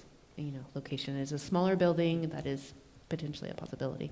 So on the last one, we did leave some money in urban renewal projects. Would you think just taking improvement programs, 100,000, putting it into the parking lot, and then for the urban renewal projects, pull out 300,000 and leave 108 in urban renewal project and 300,000 for buildings? Do we have enough allocated for the roundabout? That's in process. That's design. I doubt it, but. Design I'm not only. sure We that don't we're have there funding for yet. construction We may yet. be carrying this over, and I don't know, are we We're planning still, to? no, we're still in design, so, So it's yeah, not. that's not okay even still, there. yeah. Okay. And by no means is that going to be close to enough for construction. No question. amount of wishful thinking will get us there. One question on the improvement program, do we want to leave anything in that one or nothing? I mean, it looks like we didn't use anything in 22, 23. Yeah, I mean, it hasn't been, it doesn't mean that it won't Mhm. have some interest there, but I don't know, just a question for the committee. Do we want to leave anything in that? Or do we want to? Maybe leave 50,000 if somebody suddenly wants to participate. Okay.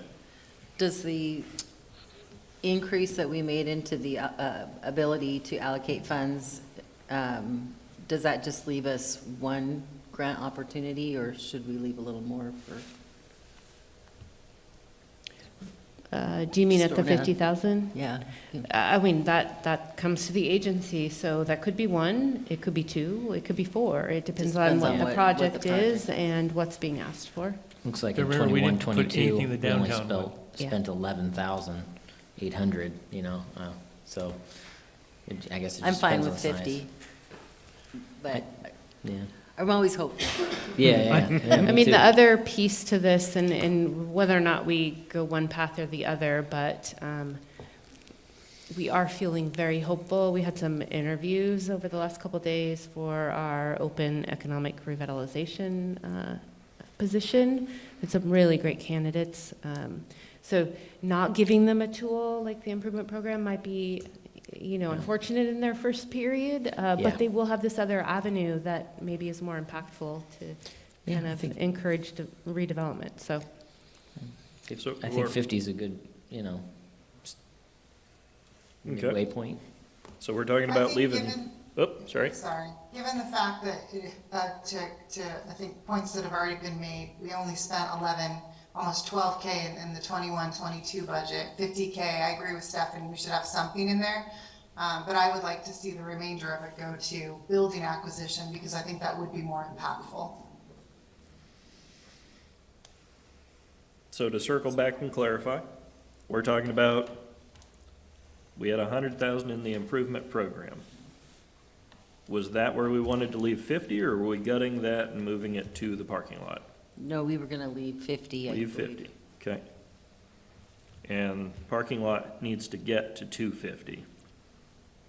So that'd have to come out of 3123. Yep. So there's 308, 920 in that. So we leave That's- 50K It there. doesn't leave very much for acquisition. No, it doesn't. Is, So let me ask you something, Nicole Yeah. or Michelle, either one of you. The 250,000, since we already understand that's not enough to allocate for the roundabout, why do we have that? We're there? in design, Oh, for so design. we do need to, We have to have to- obligation. We have to pay for design? I mean, we can give you the phone number of the consultant. You're welcome to give I him a will call try. and ask Okay, for. it looks like this. That's the way to play. It's round All right, about. Especially since they're already working. all right. I Good won't try, touch that though. They fund. just came to an all-stop. That was a bad engineering. Okay. So we got 50 in improvement program. We put that towards the parking lot. We take another 50 out of urban renewal projects, put it towards the parking lot. That takes us to 250 there. And then, Leaves us 358. yep, 358. Do we want to take all of that for building, or do we want to leave some of it for urban renewal projects? That's a carryover, right? Not budgeted. Lucinda? Well, can we do anything with 350? I say we deplete the fund, and try to get as much money into that building acquisition line. I also, Nicole, you're probably gonna tell me no. The revenues or the dollars that we received back from the Front Street parking lot through the insurance monies, where's that money going? So that would, I believe those were reconciled back to initial invoices that were paid from urban renewal to the downtown district.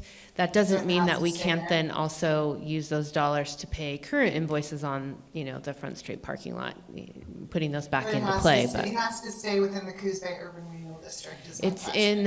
that's where it was traced to, that's where it stays, and it's in the downtown district. I tried. Yeah, Just for the record, yep, that's I tried. fair. I feel fine with depleting the urban renewal projects fund and moving it all into building acquisition for 358,920. Is I that have flexible? to agree. I just don't think, I think we got to put our money there if that's what we plan to do. I don't think we have enough otherwise. We may not have enough as it is. Yeah, it's pretty low. Okay. Is there a way to make the improvement program and the acquisition fund instead of two, just be one that you could use either way in case we don't get any? So we always have the ability, Requests? to move that around. Okay. There are two different kinds of expenses. So the improvement program would be improving someone else's property, and the acquisition would be buying that property. It becomes ours. It's capital then. It's Yeah. an investment and not someone else's at Yeah. that point. So Well, that's the accounting-wise, accounting. it It would is be. somebody else's property. Yes, the auditors would prefer us to keep those separate because they are two different kinds of expenses. So if we got to a point where we were close enough and we needed to borrow a little bit from the improvement fund, we could do a supplemental budget or a budget amendment to move it over. Yep. We could do that post. And we can budget also committee. contemplate, let's just say we underestimated carryover, underestimated property tax coming in. If any of those were over, we could do a supplemental budget, allocate that difference. Now, the inverse is also true. If those are under, Then we have we to- got to come somewhere to adjust that difference. So- Gotcha, okay. Well, I'm fine with depleting the urban renewal projects fund 3123 and moving it into building acquisition. So if folks are comfortable, I believe, and somebody save me if I'm wrong, the motion we'll be looking for is to reduce Fund 2415 to 50,000, to increase Fund 3142 to 250,000 Correct. to, and then to take the remaining $358,920 from urban renewal projects and allocate it to the new building acquisition fund. So moved. I thought, so we did go back to leaving some in the building Huh? improvement? No, 358 is all that was left in the Empire. No, the building improvement fund, we were gonna leave, we went back to leaving 50 in there. Yeah. Yes. Yeah, he mentioned that, so 50,000 from building improvement program to the, Newmark and Wall Yeah. parking lot. 50,000 from the urban renewal projects line 3123 into the Newmark and Wall parking lot, bringing that total up to 250,000. And the remaining, $358,920 in the urban renewal projects fund 3123, would be transferred into a new fund, the building acquisition fund. Was that a motion? That is a motion. Second. All right, we have a motion and a second. All in favor, say aye. Aye. All opposed? Motion passes. Did I forget any other red lines? So I'm doing pretty good at that. If we didn't, then we are on to a motion to approve option 1 pursuant to ORS 457, 435, 2A, and that's how we levy the tax. I move that we approve selecting option 1 pursuant to ORS 457-435-2A as the method used to collect urban renewal property taxes. I second. We have a motion and a second. All in favor? Aye. All opposed? Motion passes. Next motion is a motion to approve imposing the division of taxes and special levy option taxes. I'll make a motion to approve imposing the Urban Renewal Agency's maximum 100% amount from the division of taxes and to impose the special levy option in the downtown plan area limited to 28%. I'll second. We have a motion and a second. All in favor, say aye. Aye. Aye. All opposed? Motion passes. Last motion to approve the proposed budget. I so move. You move to approve the proposed fiscal year 2024 to 2025 budget. We have a motion. Do we have a second? Second. As amended, correct. You have As amended. As amended. Thank you. We had a second?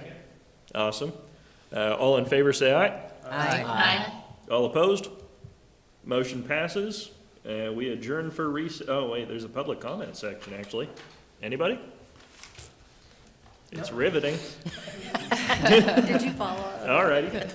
Next, confused. we have an adjourn or recess, sorry. So this, So, yeah, break the time. urban renewal meeting, Yep. because we have approved the budget, can actually be adjourned. Awesome. Urban And renewal then that adjourned. will give us an opportunity to take a break if there was interest, and then we can step into the city's budget. All right. We adjourn for a break, 5 minutes? Okay. Need a break. Thank you. I survived one.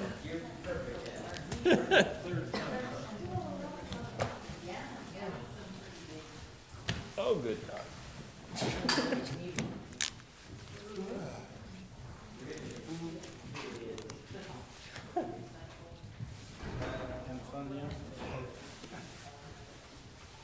How we doing?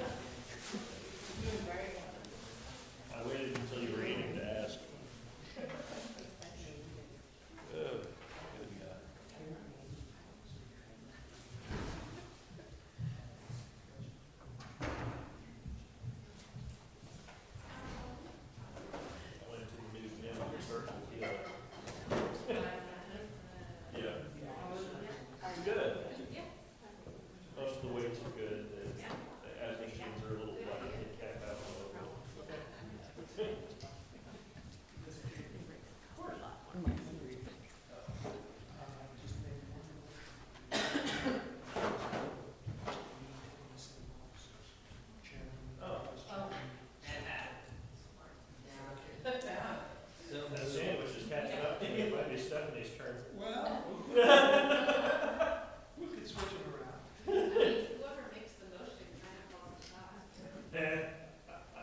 Finally make that motion fast. I like that.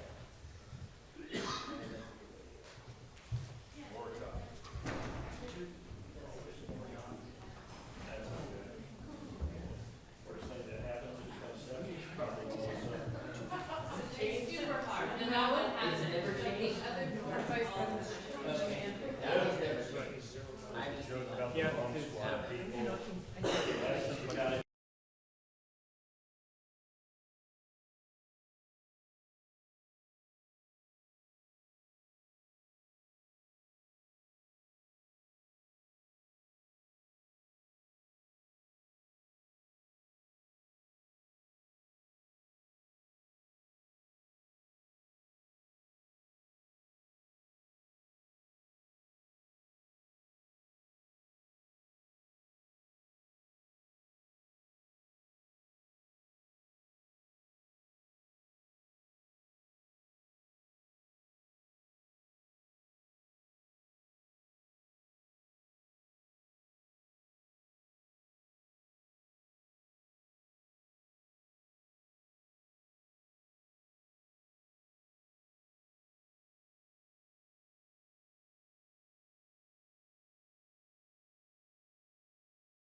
We good for round two?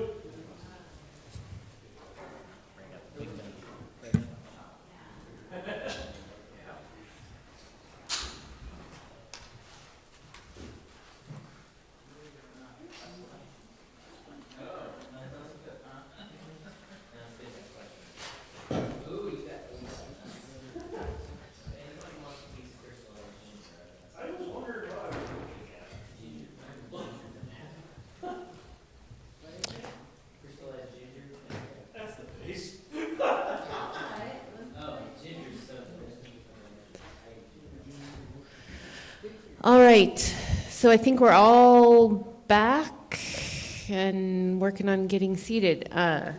We are gonna start the city budget committee meeting. The first item on the agenda is election of officers. That would require a motion. I'd like to move that we elect the same officers as the Urban Renewals Budget Committee. Second, that's an easy one. All right, any questions or comments? Hearing none, I will call for the question. All those in favor? Aye. All those opposed? Motion passes. So, that being said, Chair is Councilor Farmer. Cool. We will start with a quick presentation, and I mean quick's relative, we'll just acknowledge that, for the summary of the city's budget. And this is a required element of the budget process, is to present this budget message. Will you just like make it go so all of the things show up? I don't quite understand PowerPoint enough, and this is Roger's, and he did the motion things that come in. So there's more stuff. Yeah, just make the whole page happen. All right, so again, we're going to talk about some of the same things we've already talked about. This proposed budget has been prepared based on the following practices. Our estimates are as conservative as we believed at the point in time we put this together. The expenditures are based on our review of our actual experience over time, with some maybe increases as necessary. There is a best practice for reserves. I think as we're walking through that, we might, there may be some questions that come up there. We can talk with those over. The idea with reserves is to make sure that we have cash as we walk into the next year, to make sure we're covering the bulk of our expenses until the taxes come in November. And then, obviously best practice, we should keep care of our things as best possible. So doing that through maintenance and replacing them when it's necessary, so we make sure we have properly working equipment. Oh, and last, again, one-year document. There are multiple years here presented, but we are budgeting for a 1 year. We do try to look, a little bit forward in the future, though, when we're doing the budget. So in this budget, the total of all funds account to a little bit over $80 million, which includes about almost $20 million in water quality capital improvements and about $3.5 million in street capital improvements. This budget that you are going to look at still includes all 16 funds. However, we will be making some recommendations for continued consolidation where it makes good sense, as well as some renaming of a couple of funds. That's almost unhelpful. So from this picture, if you had a magnifying glass, you would be able to see that the large percentage of our funds are operating funds. That's the big avocado color, I guess. And then towards the top, that brownish color is our reserve funds. The yellowish color is capital funds, and then debt service is a very small amount. Again, I feel like you can look in your budget for this because I am unable to read that. Operating funds, the biggest thing you'll get from that is the general fund is that large blue, the big gray on the opposite side is the water quality. Those are our most, the two most significant in size.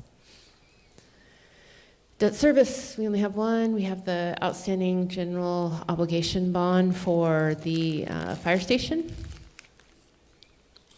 Capital improvement, we've got 3 that fit in that type of fund. The Water Quality Improvement Fund, that's where we do all of our big projects from for the wastewater infrastructure.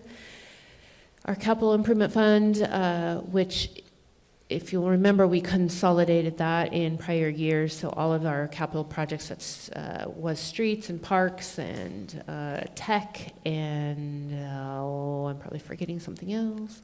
Bike ped path, kind of put all those like funds into one fund. That was an auditor recommendation. And then same thing we did with our SDC funds.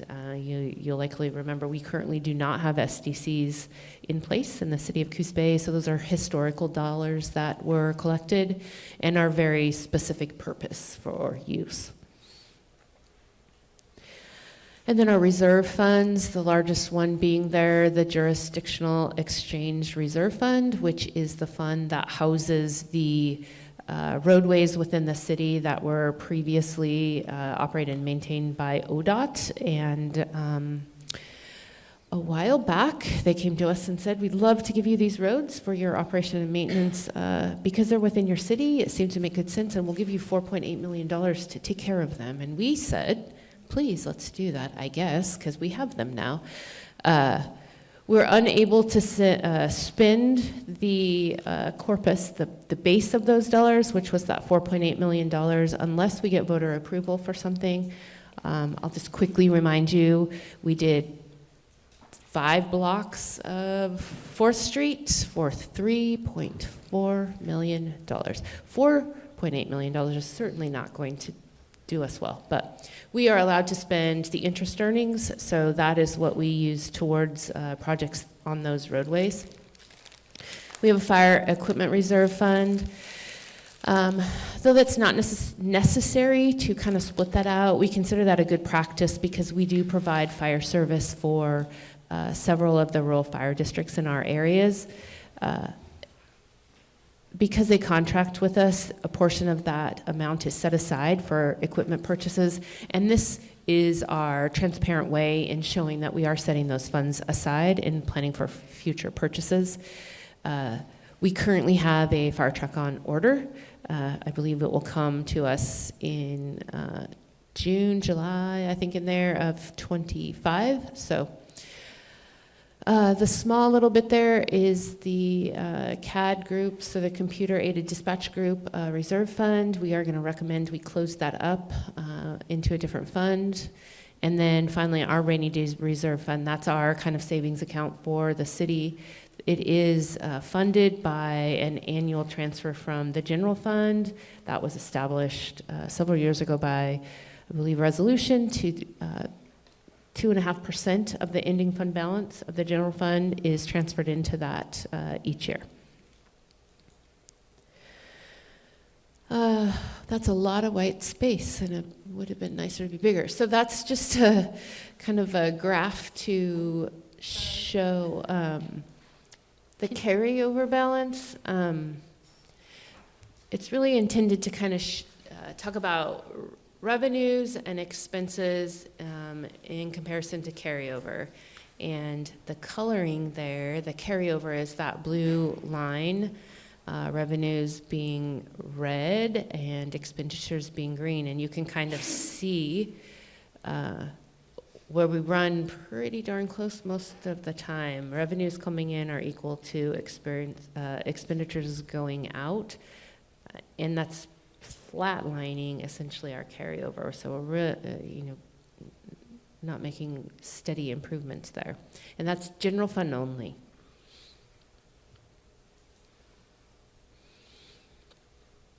And that's probably was supposed to slide in.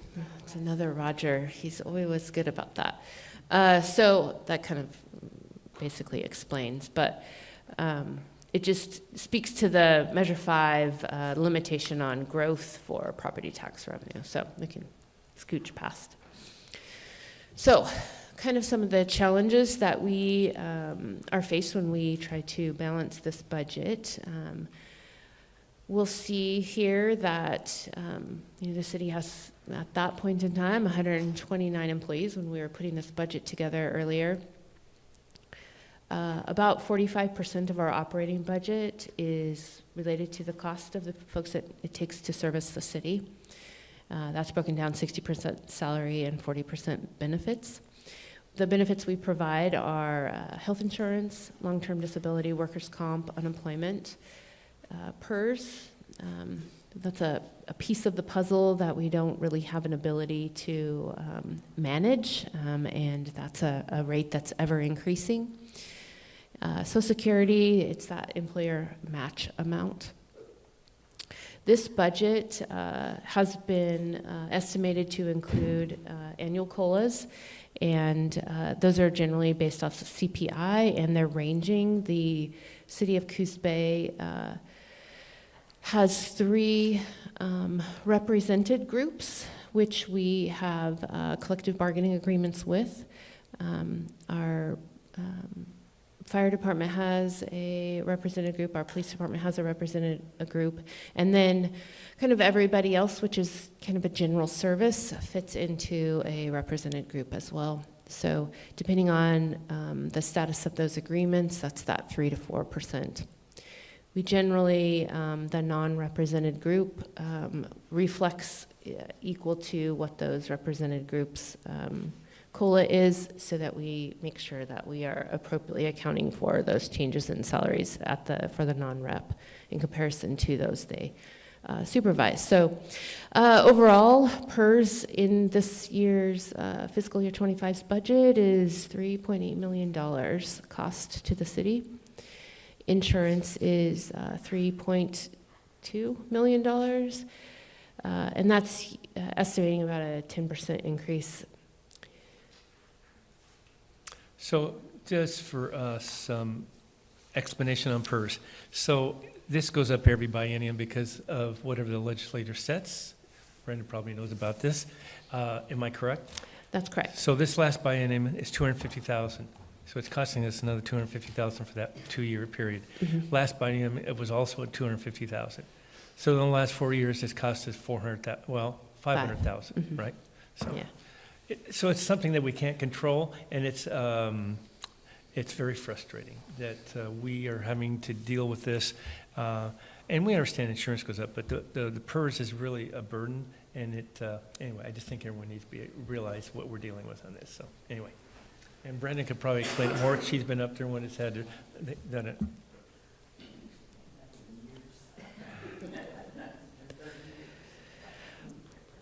And this maybe is the last slide. It's just kind of really just a general statement, that what we have presented before you is our the best estimates using the city's resources the most effective way.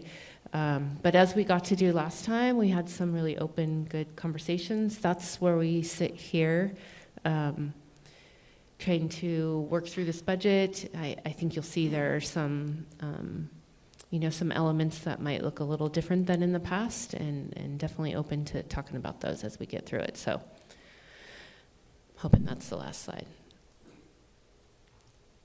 Okay, Councilor Farmer. Cool. So, same deal as last time. We're going to go through the budget. Numbers are going to start document page 7, PDF page 10.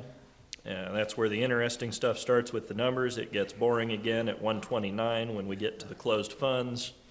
We'll have 3 motions at the end. This time there will be a public hearing on state revenue sharing funds. We'll look over these first couple pages real quick to make our way to the numbers, make sure there's nothing unusual going on here. And I just have a quick question. Yes. The increased rate for wastewater is going to be 6.5. Yeah. So That's a pretty big raise. that's not too bad. The reason that exists, and Jim might actually fill in on this, but we have a consultant that goes over the rates every year so that we don't have what was experienced in the past where we could see up to 50% jumps because there wasn't a plan for increases. And Jim, did I get that right? Yeah. And not, I'm going to add, unfortunately, probably a little bit more to this that you'll probably like even less. So we've worked through that with a 6.5%. That's what you're kind of looking at.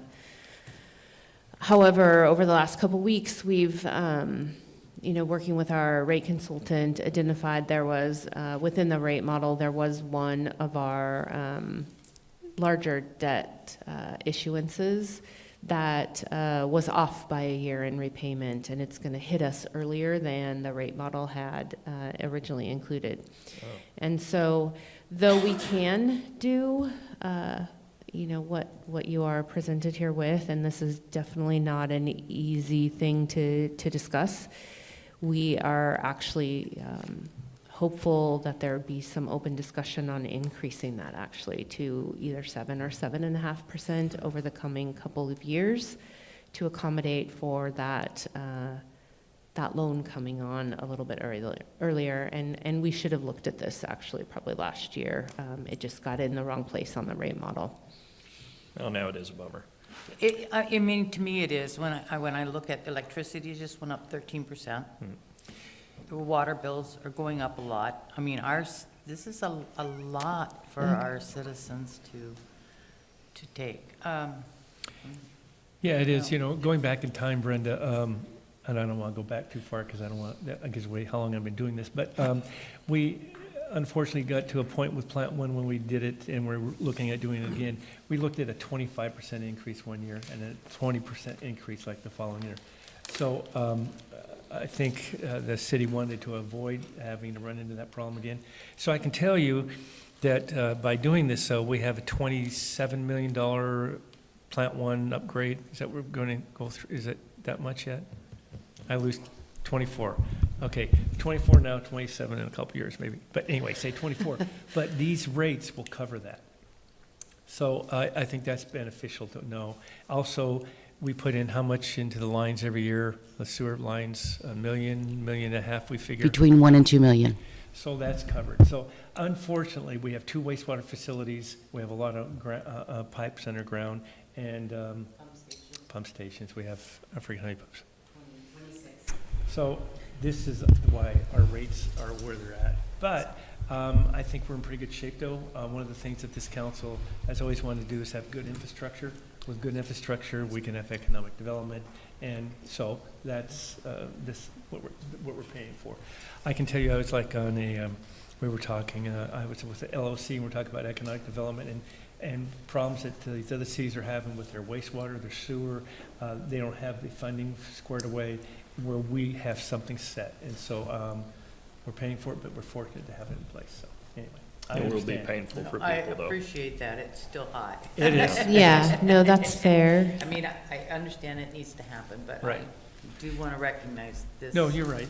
I mean, Going to I have wish- an impact on right. people. And DEQ and EPA have changed how it used to be. When we did Plant One before, we got this $7.5 million grant by Right. certain conditions. They don't do that anymore.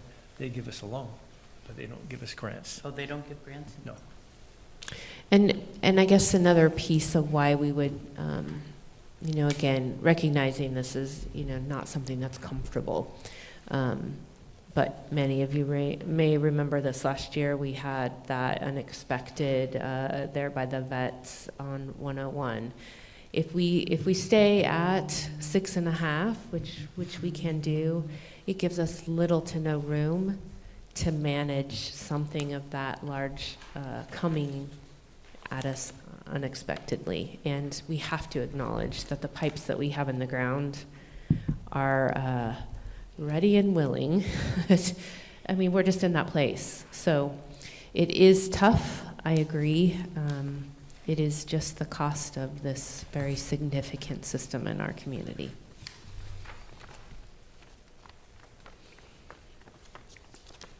Yeah, well, are we ready to go on to page 7, where the numbers start? Well, are we going to decide on a rate here, or is that for somebody else believe to that's decide? farther can- in. Yeah, we happen can later. talk about that when that hits in Fund 3, so, when we get Okay. to that fund. I mean, it's your guys' meeting, so if you have desire to make that decision right now, you certainly can. You jumped right to it, Brenda, so you were, Well, I mean, no, I it's mean, under, you're saying we need to go to 7 or 7.5. I much prefer 7 over 7.5. So, Yeah. you know, that would be my recommendation. And then that's fair, and we just will look at this next year and, you know, and do those same things. But knowing what we know today, we can work with 6.5. There will be not any excess for unexpected things. And we have been putting $1 million, if not higher than that, in emergency, unexpected kinds of things each year. That won't set us up. It likely will, you know, cause some challenge in the following year. And so where we're looking at right now, it looks a little bit more flat if we do 7.5 over the next several years. Again, something we'll look at every year though, so. I got a note, so when we hit Fund 3, we'll talk about the 7% if that works. Okay. Cool. So I just had one question for page 7, and I was curious if I'm seeing compression in action. The property tax imposed down there, where we see the rate per thousand, we see 6.8, 6.8, 6.7. Is that the effect of compression taking place?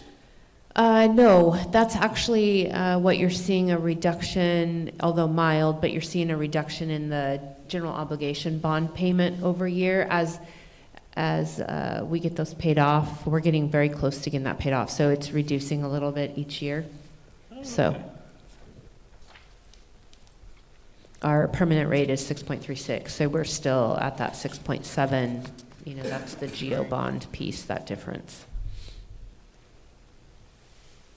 Cool. And we can roll on to page 8 if we like. We're looking at geo bond tax levy computations. Can we go to page 9? Oh, we're on 8, sorry. And 9 is next. Okay, 9. With the water board that matures in 26, as these mature, can we reduce our rates? I mean, So- instead of going to 7, could we go back to 6? Yeah, so any of the water board loans, the water board's in a circumstance that they can't actually get debt issued in their name, and they come to the cities who are essentially kind of the owners of that, and we, Coos Bay and North Bend, get debt in their name. They end up paying that. They give us the funds to repay this, so it's not a factor. It's really just their revenue in, and we pay that debt service on the water board debt. Right, but if their revenue, if they don't need to pay that debt is paid. Sure, but it's Then not a the factor, revenue- it's not a factor of our system, that's a factor of their system. Yeah, you think the water board is water service, water Oh, water quality. quality is is the Yeah. sewer. Got back it. end of Sorry, things. sorry. So possibly their rates, but that's not a subject that I'm equipped to answer We don't to. have control over that. They Yeah. have their own budget. Yeah, I just had a question what a vacuum truck is. I saw it next to US Bank on page 9. and that's a typo, it should be a VACON. So it's our pumper truck. Oh. Very important. Yeah, Yeah, I wouldn't have known what it was anyway. That's not as fun as it could have been. yeah, it doesn't sound quite as fun when you spell it right. All right, we got page 10, looking at just transfers in, transfers out. Money moving around, do we have any questions on it? And if we don't, we got page 11 is a summary of resources by fund type. Question on the transportation fund. That's a big jump from 1.7 million to 5 million. Can you? Yeah, so you're going to see Oh, there we go. in that fund, and there'll be some of these kind of anomalies for what we are trying to restructure. So if you remember in a previous year, a couple years ago, we combined all of our capital funds into one capital fund. That included street improvements. And so talking this year, we already have a street fund, the gas tax fund. Right. We decided rather than keeping that commingled over there in that one capital improvement fund, it made more sense to bring that into that street fund and add capital expenditures in that state gas tax.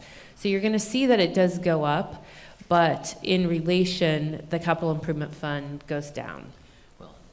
Yeah, but look, now see, here's Yeah. what I'm- There was some stuff I was gonna mention too, and I forgot about it. You may see funds jumping up and down as we consolidate funds and simplify based on account, auditors' proposals. So, yeah, don't get too alarmed, but it's good to ask the question. And for sections where it'll mention FTE and payroll, at the end on page 142 shows full pay, but the kind of funky numbers relate to pay distribution and the time-based accounting, so just things to keep in mind there. Did we feel comfortable around the transportation fund now? Cool. Any other questions on 11? And what did I do to myself? There we go, 12. Summary of expenditures by fund type. I was wondering with the water quality fund if this is related to wastewater treatment plant 1. It went from 12 back up to 16. Although I noticed historically it had been higher as well. So the vast majority of that is looking at allocations of people, and that changes in several of the funds, you'll see. Cool. We do kind of look at that annually. So on the hotel motel tax fund, can you tell us how that can be spent and allocated? And this is another fund we might want to consider in future years renaming to a different name, because at the time hotel motels were kind of a thing, and now we've got all these other pieces of the puzzle. So maybe lodging tax, taking away transient, that becomes confusing. So maybe propose that in future years. But essentially, the hotel motel tax is the fund in which we collect currently the 9.5% transient lodging tax. It's lodging tax that's for those who stay in hotels and motels. It can be Airbnbs, short-term vacation rentals. So anything less than a 30-day stay should be taxed at that 9.5%.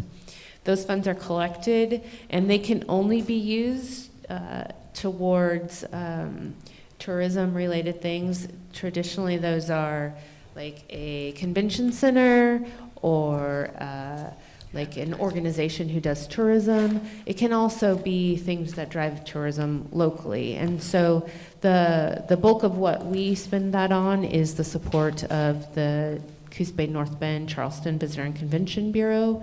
That's part of a intergovernmental agreement between Coos Bay, North Bend, the Coquel Indian Tribe. The three of us have been traditionally the main intergovernmental agencies in there. However, in the last year, you may remember that the Coos County passed a lodging tax in the Charleston area, and with that, they are now members of that organization. So it's the Coos Bay North Bend Charleston Visitor and Convention Bureau. Right, so I guess my point being is that those are not operating funds that we can utilize within the budget.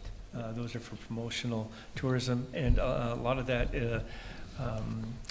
dictated by the state legislature, who says how that can be spent. So 70% has to be used in promotions, and the other 30% used in tourist-related activities, but that could be in a local situation, like our information center or something like that. Yeah, I missed that bit. Okay. My fellow nonprofit people recognize that as restricted funds. Correct. Very well put. All right. Any other questions on 12? Or we'll go to 13, and that brings us into the general fund. This is where we hide about 80 people out of our 129 personnel. Does somebody read this, or do you want me to read this? I mean, you certainly can. I don't know that Or we if have everybody's comfortable, historically. they read about general fund, we can, cool. Page 14, summary of general fund resources.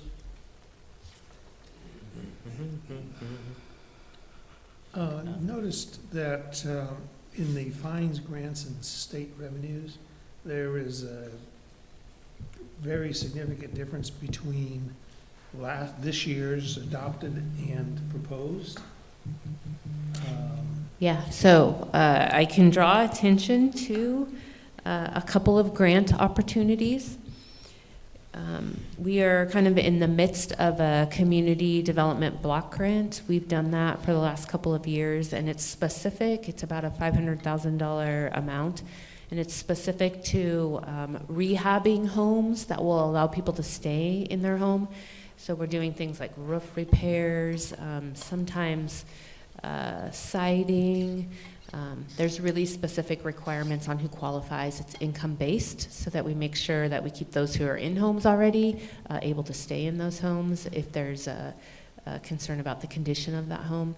That is a grant that's managed for us by NeighborWorks Umpqua.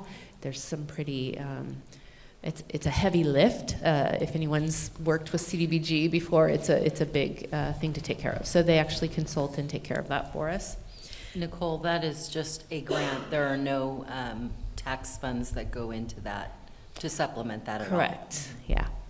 It's just entirely a grant. So we do expect some of that to come into this next year because we're still working through it. So there's some in there. That's that $250,000. And then the other kind of really big piece in here, which we were recently awarded. We are working on the agreements, but we do not believe there will be funding for it until the next year. But it's a Oregon rehousing initiative through Oregon Housing and Community Services. It's part of the governor's rehousing plan in response to homelessness. This is specific to rehousing 32 individuals, and that means in a space that they can be at for 2 years. So it's really finding rentals that they can be in some level.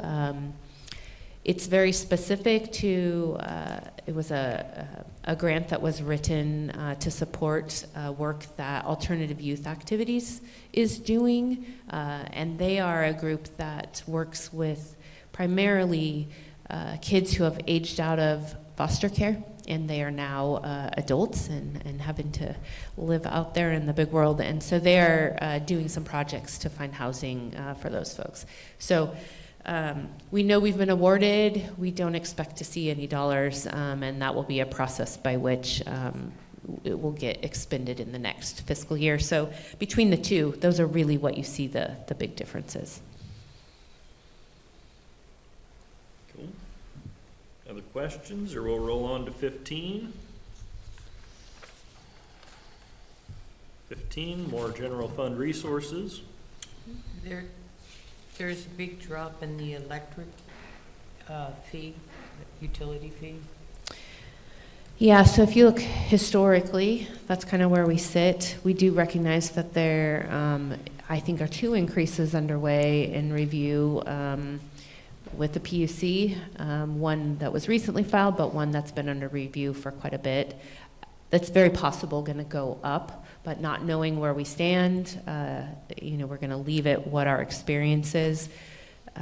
Just as a reminder, franchise taxes are collected on utility companies' use of our right-of-way, so their infrastructure that's in there.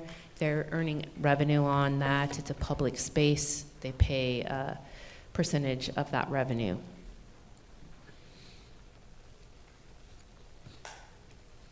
Page 16, we've got more resources. This is where you're going to see the rehousing initiative, OHCS, that relates to alternative youth activity. They're taking that funding and supporting about 26 units of housing with it for troubled youth, and the CDBG grant for $250,000, of which we can be very grateful NeighborWorks handles it, because I've dealt with CDBG and it is terrible.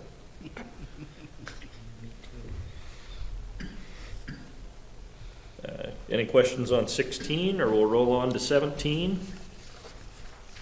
17, we see a spike in urban renewal agency management, code 2000 I was curious about. Yeah, that would relate to the division within the general fund here, which is the expenses to administering the urban renewal. A lot of that is related to our reallocation of people. Cool. So essentially whatever it costs to run, the urban renewal agency pays. You will see that in both the downtown and Empire districts paying their prorated portion based on the cost of their capital projects, what is in their budgets. Okay. So it would reflect more active management of the urban renewal, a little more activity around the program. Essentially, yeah. Cool. Numbers tell us things. If we don't have any other questions on 17, we can go to 18. You see a spike in URA administration. We just covered that a little bit. You see a spike in community contributions. I'm guessing that's the CDBG and OHCS. Yeah, we have those in there. They just like, what do they relate to when we think about everywhere else? They kind of felt community-minded kind of expenses, so. And then Public Works showed a drop in planning, but it's kind of returning to a more normal level relative to the last allocation. Is that about what we see going on? Yes. No. We feel good with 18. We move on to 19, and that's the City Council. You've met us.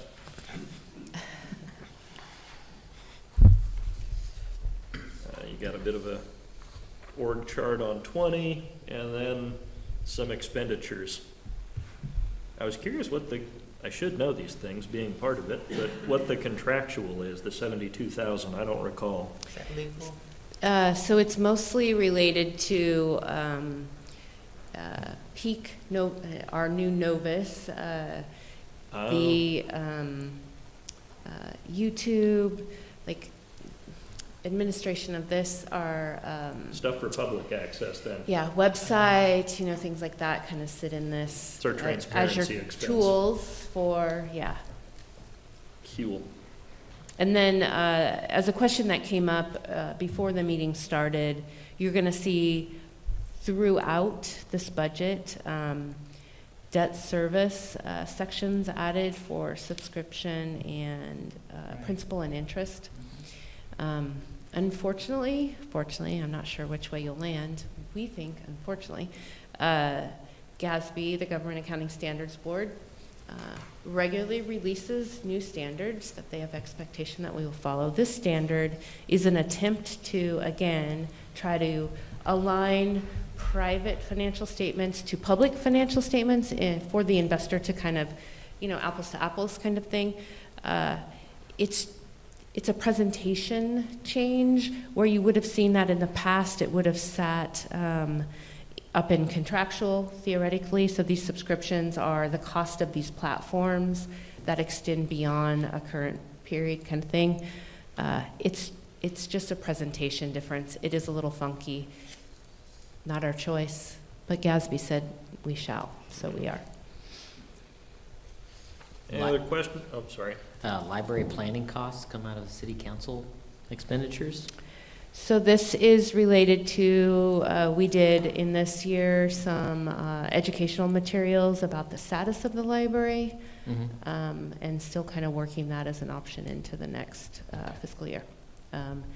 You may remember we did some work with Probowski Research. They did some survey work, and then from that have developed some educational items to put out there. So. Okay. Okay. We got no other questions on that one. We can move to 22. We start the administration portion. And this is a slight modification. Historically, this division was the city manager's division, and what is being recommended is that we create kind of an administration office of sorts, so an administration division, and that's combining the city manager and the city attorney into one. It's just, ease of use. We're not gaining a lot of benefit by that separation. What are we tracking? What are we watching? Just kind of putting it all together. You may look at the salaries and think people have to be paid more than that. That would be where we look at the time-based accounting again, so it's distributed throughout the budget. We have an amount for special counsel. I was curious on that addition. So that piece is actually related, in the council section is where we have labor council. In this section, because we combine the city attorney's portion in here, this would be his special counsel support for, maybe areas. I know in the past we've had wastewater attorney kind of come in and help with some issues. So that's where we pull that from. Makes sense. If we don't got questions on 24, we'll go on to 25. We hit Urban Renewal Administration again. Should be familiar. Little org chart there. Any questions on 27? Sorry, to circle back to 24. Of course. Training, there's a significant decrease in that. You had, in 2022, 23, it was 7,000, then it went to 4,500, and now it's at 2,500? Is that because you completed your city manager courses? Yes. Oh, okay. Yeah. I remembered something. Good eye. We have a placeholder for contractual on page 27. I'm assuming it's a placeholder. As far as an increase? Yeah. Yeah, let me see. I should have opened this up so I could see notes.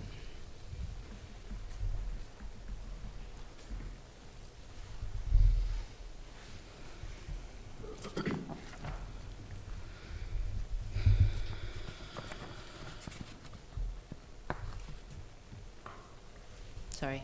I don't know if you want to, like, redline, come No. back. Yeah. I'm getting there, but. We can always look back at it. 28, we start the finance department. So 29 is a org chart for the finance department there. It's amazing how much they process with so few people. Page 30 is where the numbers happen. Do we have any questions on page 30? So the decrease in salaries is because you're allocating people to other departments? Mhm. Okay.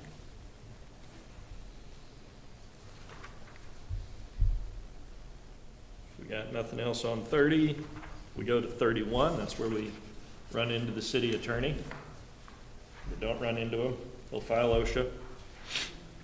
We got 32, and this one was rolled into the administration. So this one is more of an archival. You'll keep seeing it until it phases out in the years. So I'm not sure if you want to step back and talk about contractual, but essentially what that is, we are currently underway in identifying a consultant for an economic opportunity analysis, giving an update to that. That's a requirement. So that's something we're running from the economic development side of things.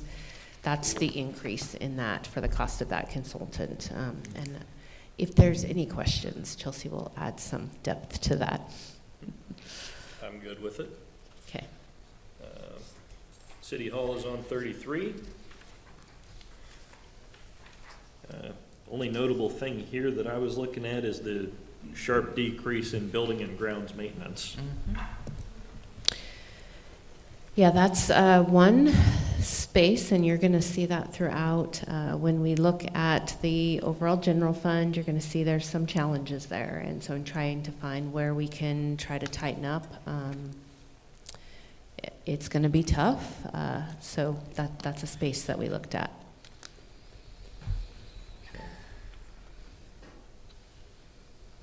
It worries me a little because I know Me what too. happens to unmaintained buildings. Yeah, that kind of worries me. Me Yeah. too.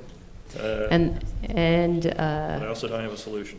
yeah, I mean, that's, I guess, the other challenge. We do have, as far as not maintenance costs, but some, larger items, we are accounting for a little bit in urban renewal downtown. I know we talked about that. So that isn't obviously maintenance as far as like ground mains or anything like that.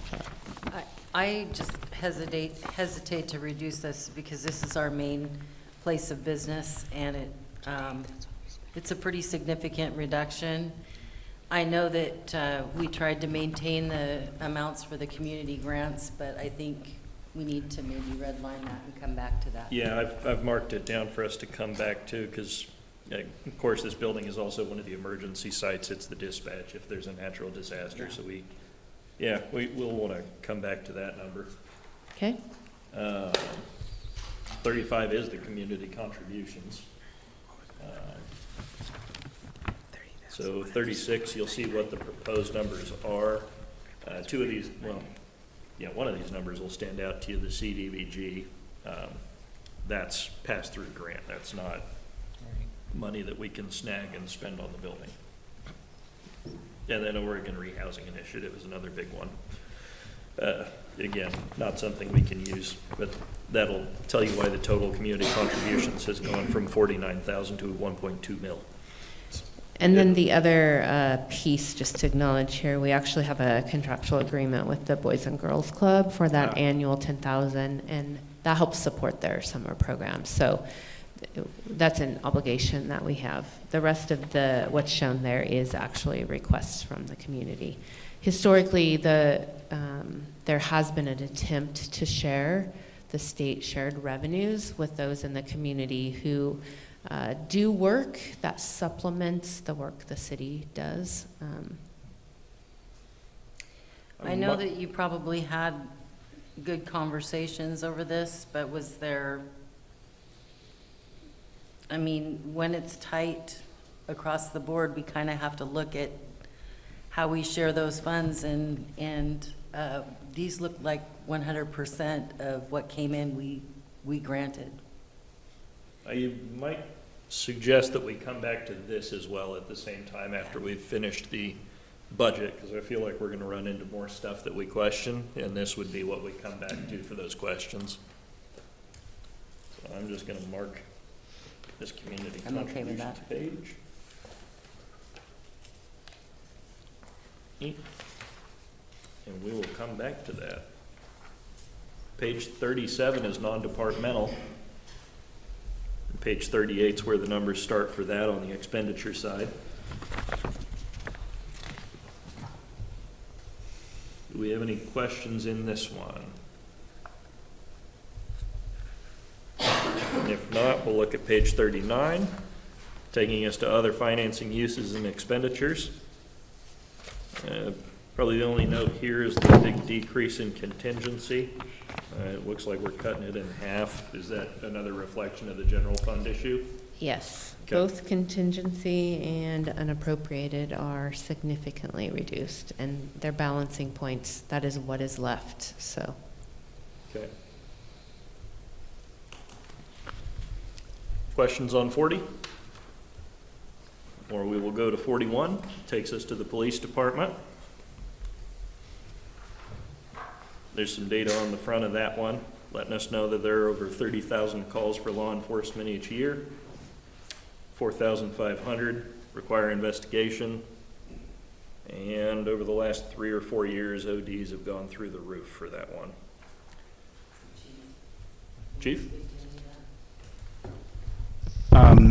Yeah, good evening, everyone. Yeah, I just would basically just present to you this budget here.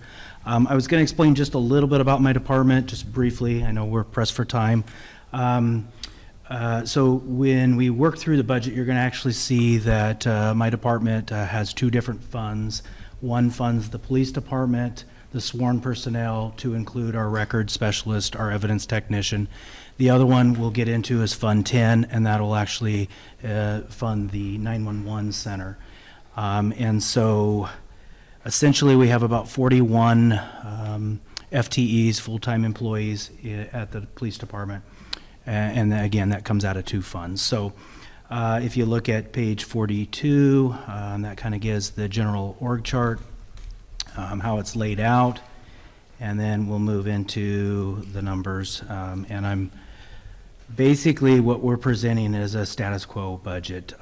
You will see that it appears that the overall personnel service amount went down or stayed fairly consistent to the last year, even with the discussed increases, and that is because of what we've talked about, that shared allocation from one of my managers, the captain's, is some of his wages is actually coming out of the Fund 10 because he oversees that, the 911 center. So as we move through, it's pretty much a status quo budget. I'm happy to answer any questions if anybody sees anything that they would like an explanation on.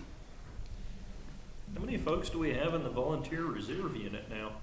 So we It's not really going to impact the money terrible much, I'm just curious. No, you know, that's a program that we are trying to build. We currently have one in our Reserve Academy.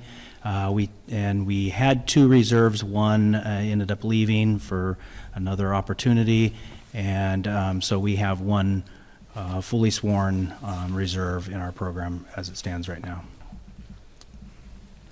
Workers' compensation is up? Oh, thank you, Stephanie. Oh, sorry. It's up 20,000. Oh, what was that? I'm sorry. Workers' compensation insurance? Yeah, I'd probably have to defer that one to Nicole. Rate-based, I mean, that's, Did your mod rate go up? yeah, Your mod rate increased? Yeah. yeah.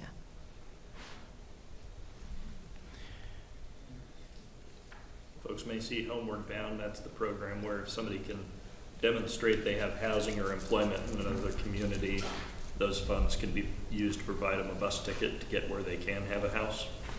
That's just an interesting one program I'm familiar with. Does anybody have any questions on the budget here for police and administration and operations? Well, I don't know. I mean, we're speculating. We just kind of considered the overall cost, and we're thinking that we might be right around that 60,000. So yeah, we do too. And then as we move down into the Fund 242, that's one of those funds that we have now moved. That used to be a portion of our 911 was paid out of the 242. Last year, we took a look at how these funds were set up, and we felt it was more appropriate to take all the 242 funds and move it over to the Fund 10 because it was actually paying for the dispatch center. And I guess I would just kind of add a little bit to explain what our rationale for putting everything into Fund 10 for the dispatch center.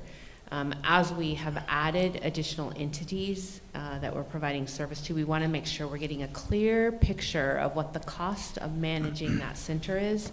So when it comes time to look at what those rates look like for service, that we are appropriately sharing the cost of that to all of the agencies who are getting service. And it's not a reconciliation that Coos Bay citizens are covering those costs. We want to make sure that we know what the cost of service is and everybody's paying their fair share. Good call. And then code enforcement also rolled, but it rolled to Public Works. Yes.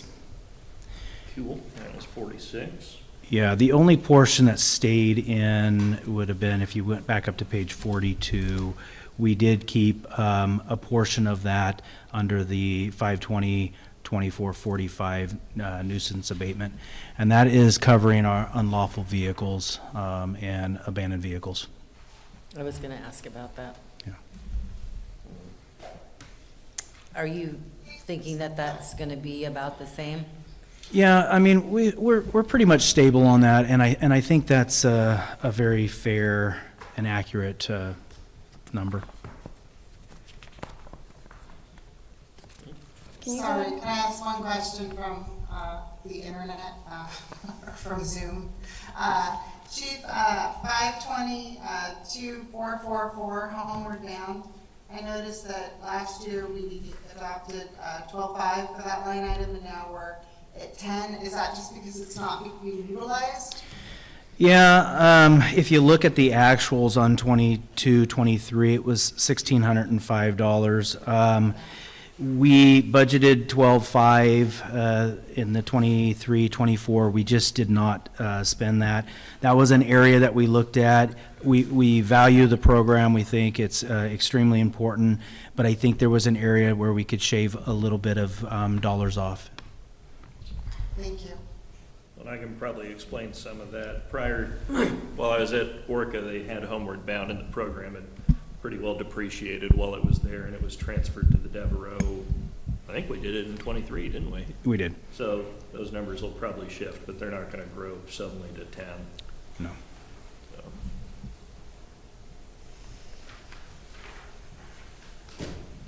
just a note that that is an effective program.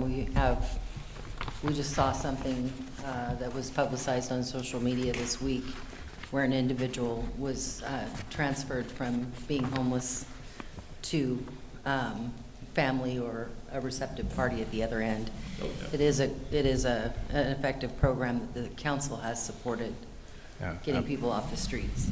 Absolutely. Yeah. It was hugely helpful on the mental health side too, because it let us get people back to their families where they had support. So it's a very useful program. Yes. If we have nothing else in the police section, that will take us to the fire department. Let me shut this off here. We have, you want to talk about it? Sure.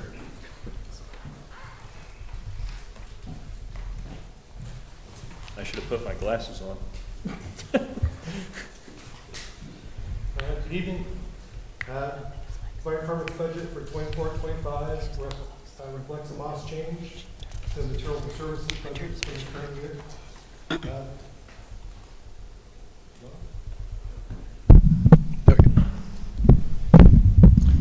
These line item changes are due to inflationary costs, some for some materials and services, adjustments for some anticipated or awarded grants, and then others based on historical spending.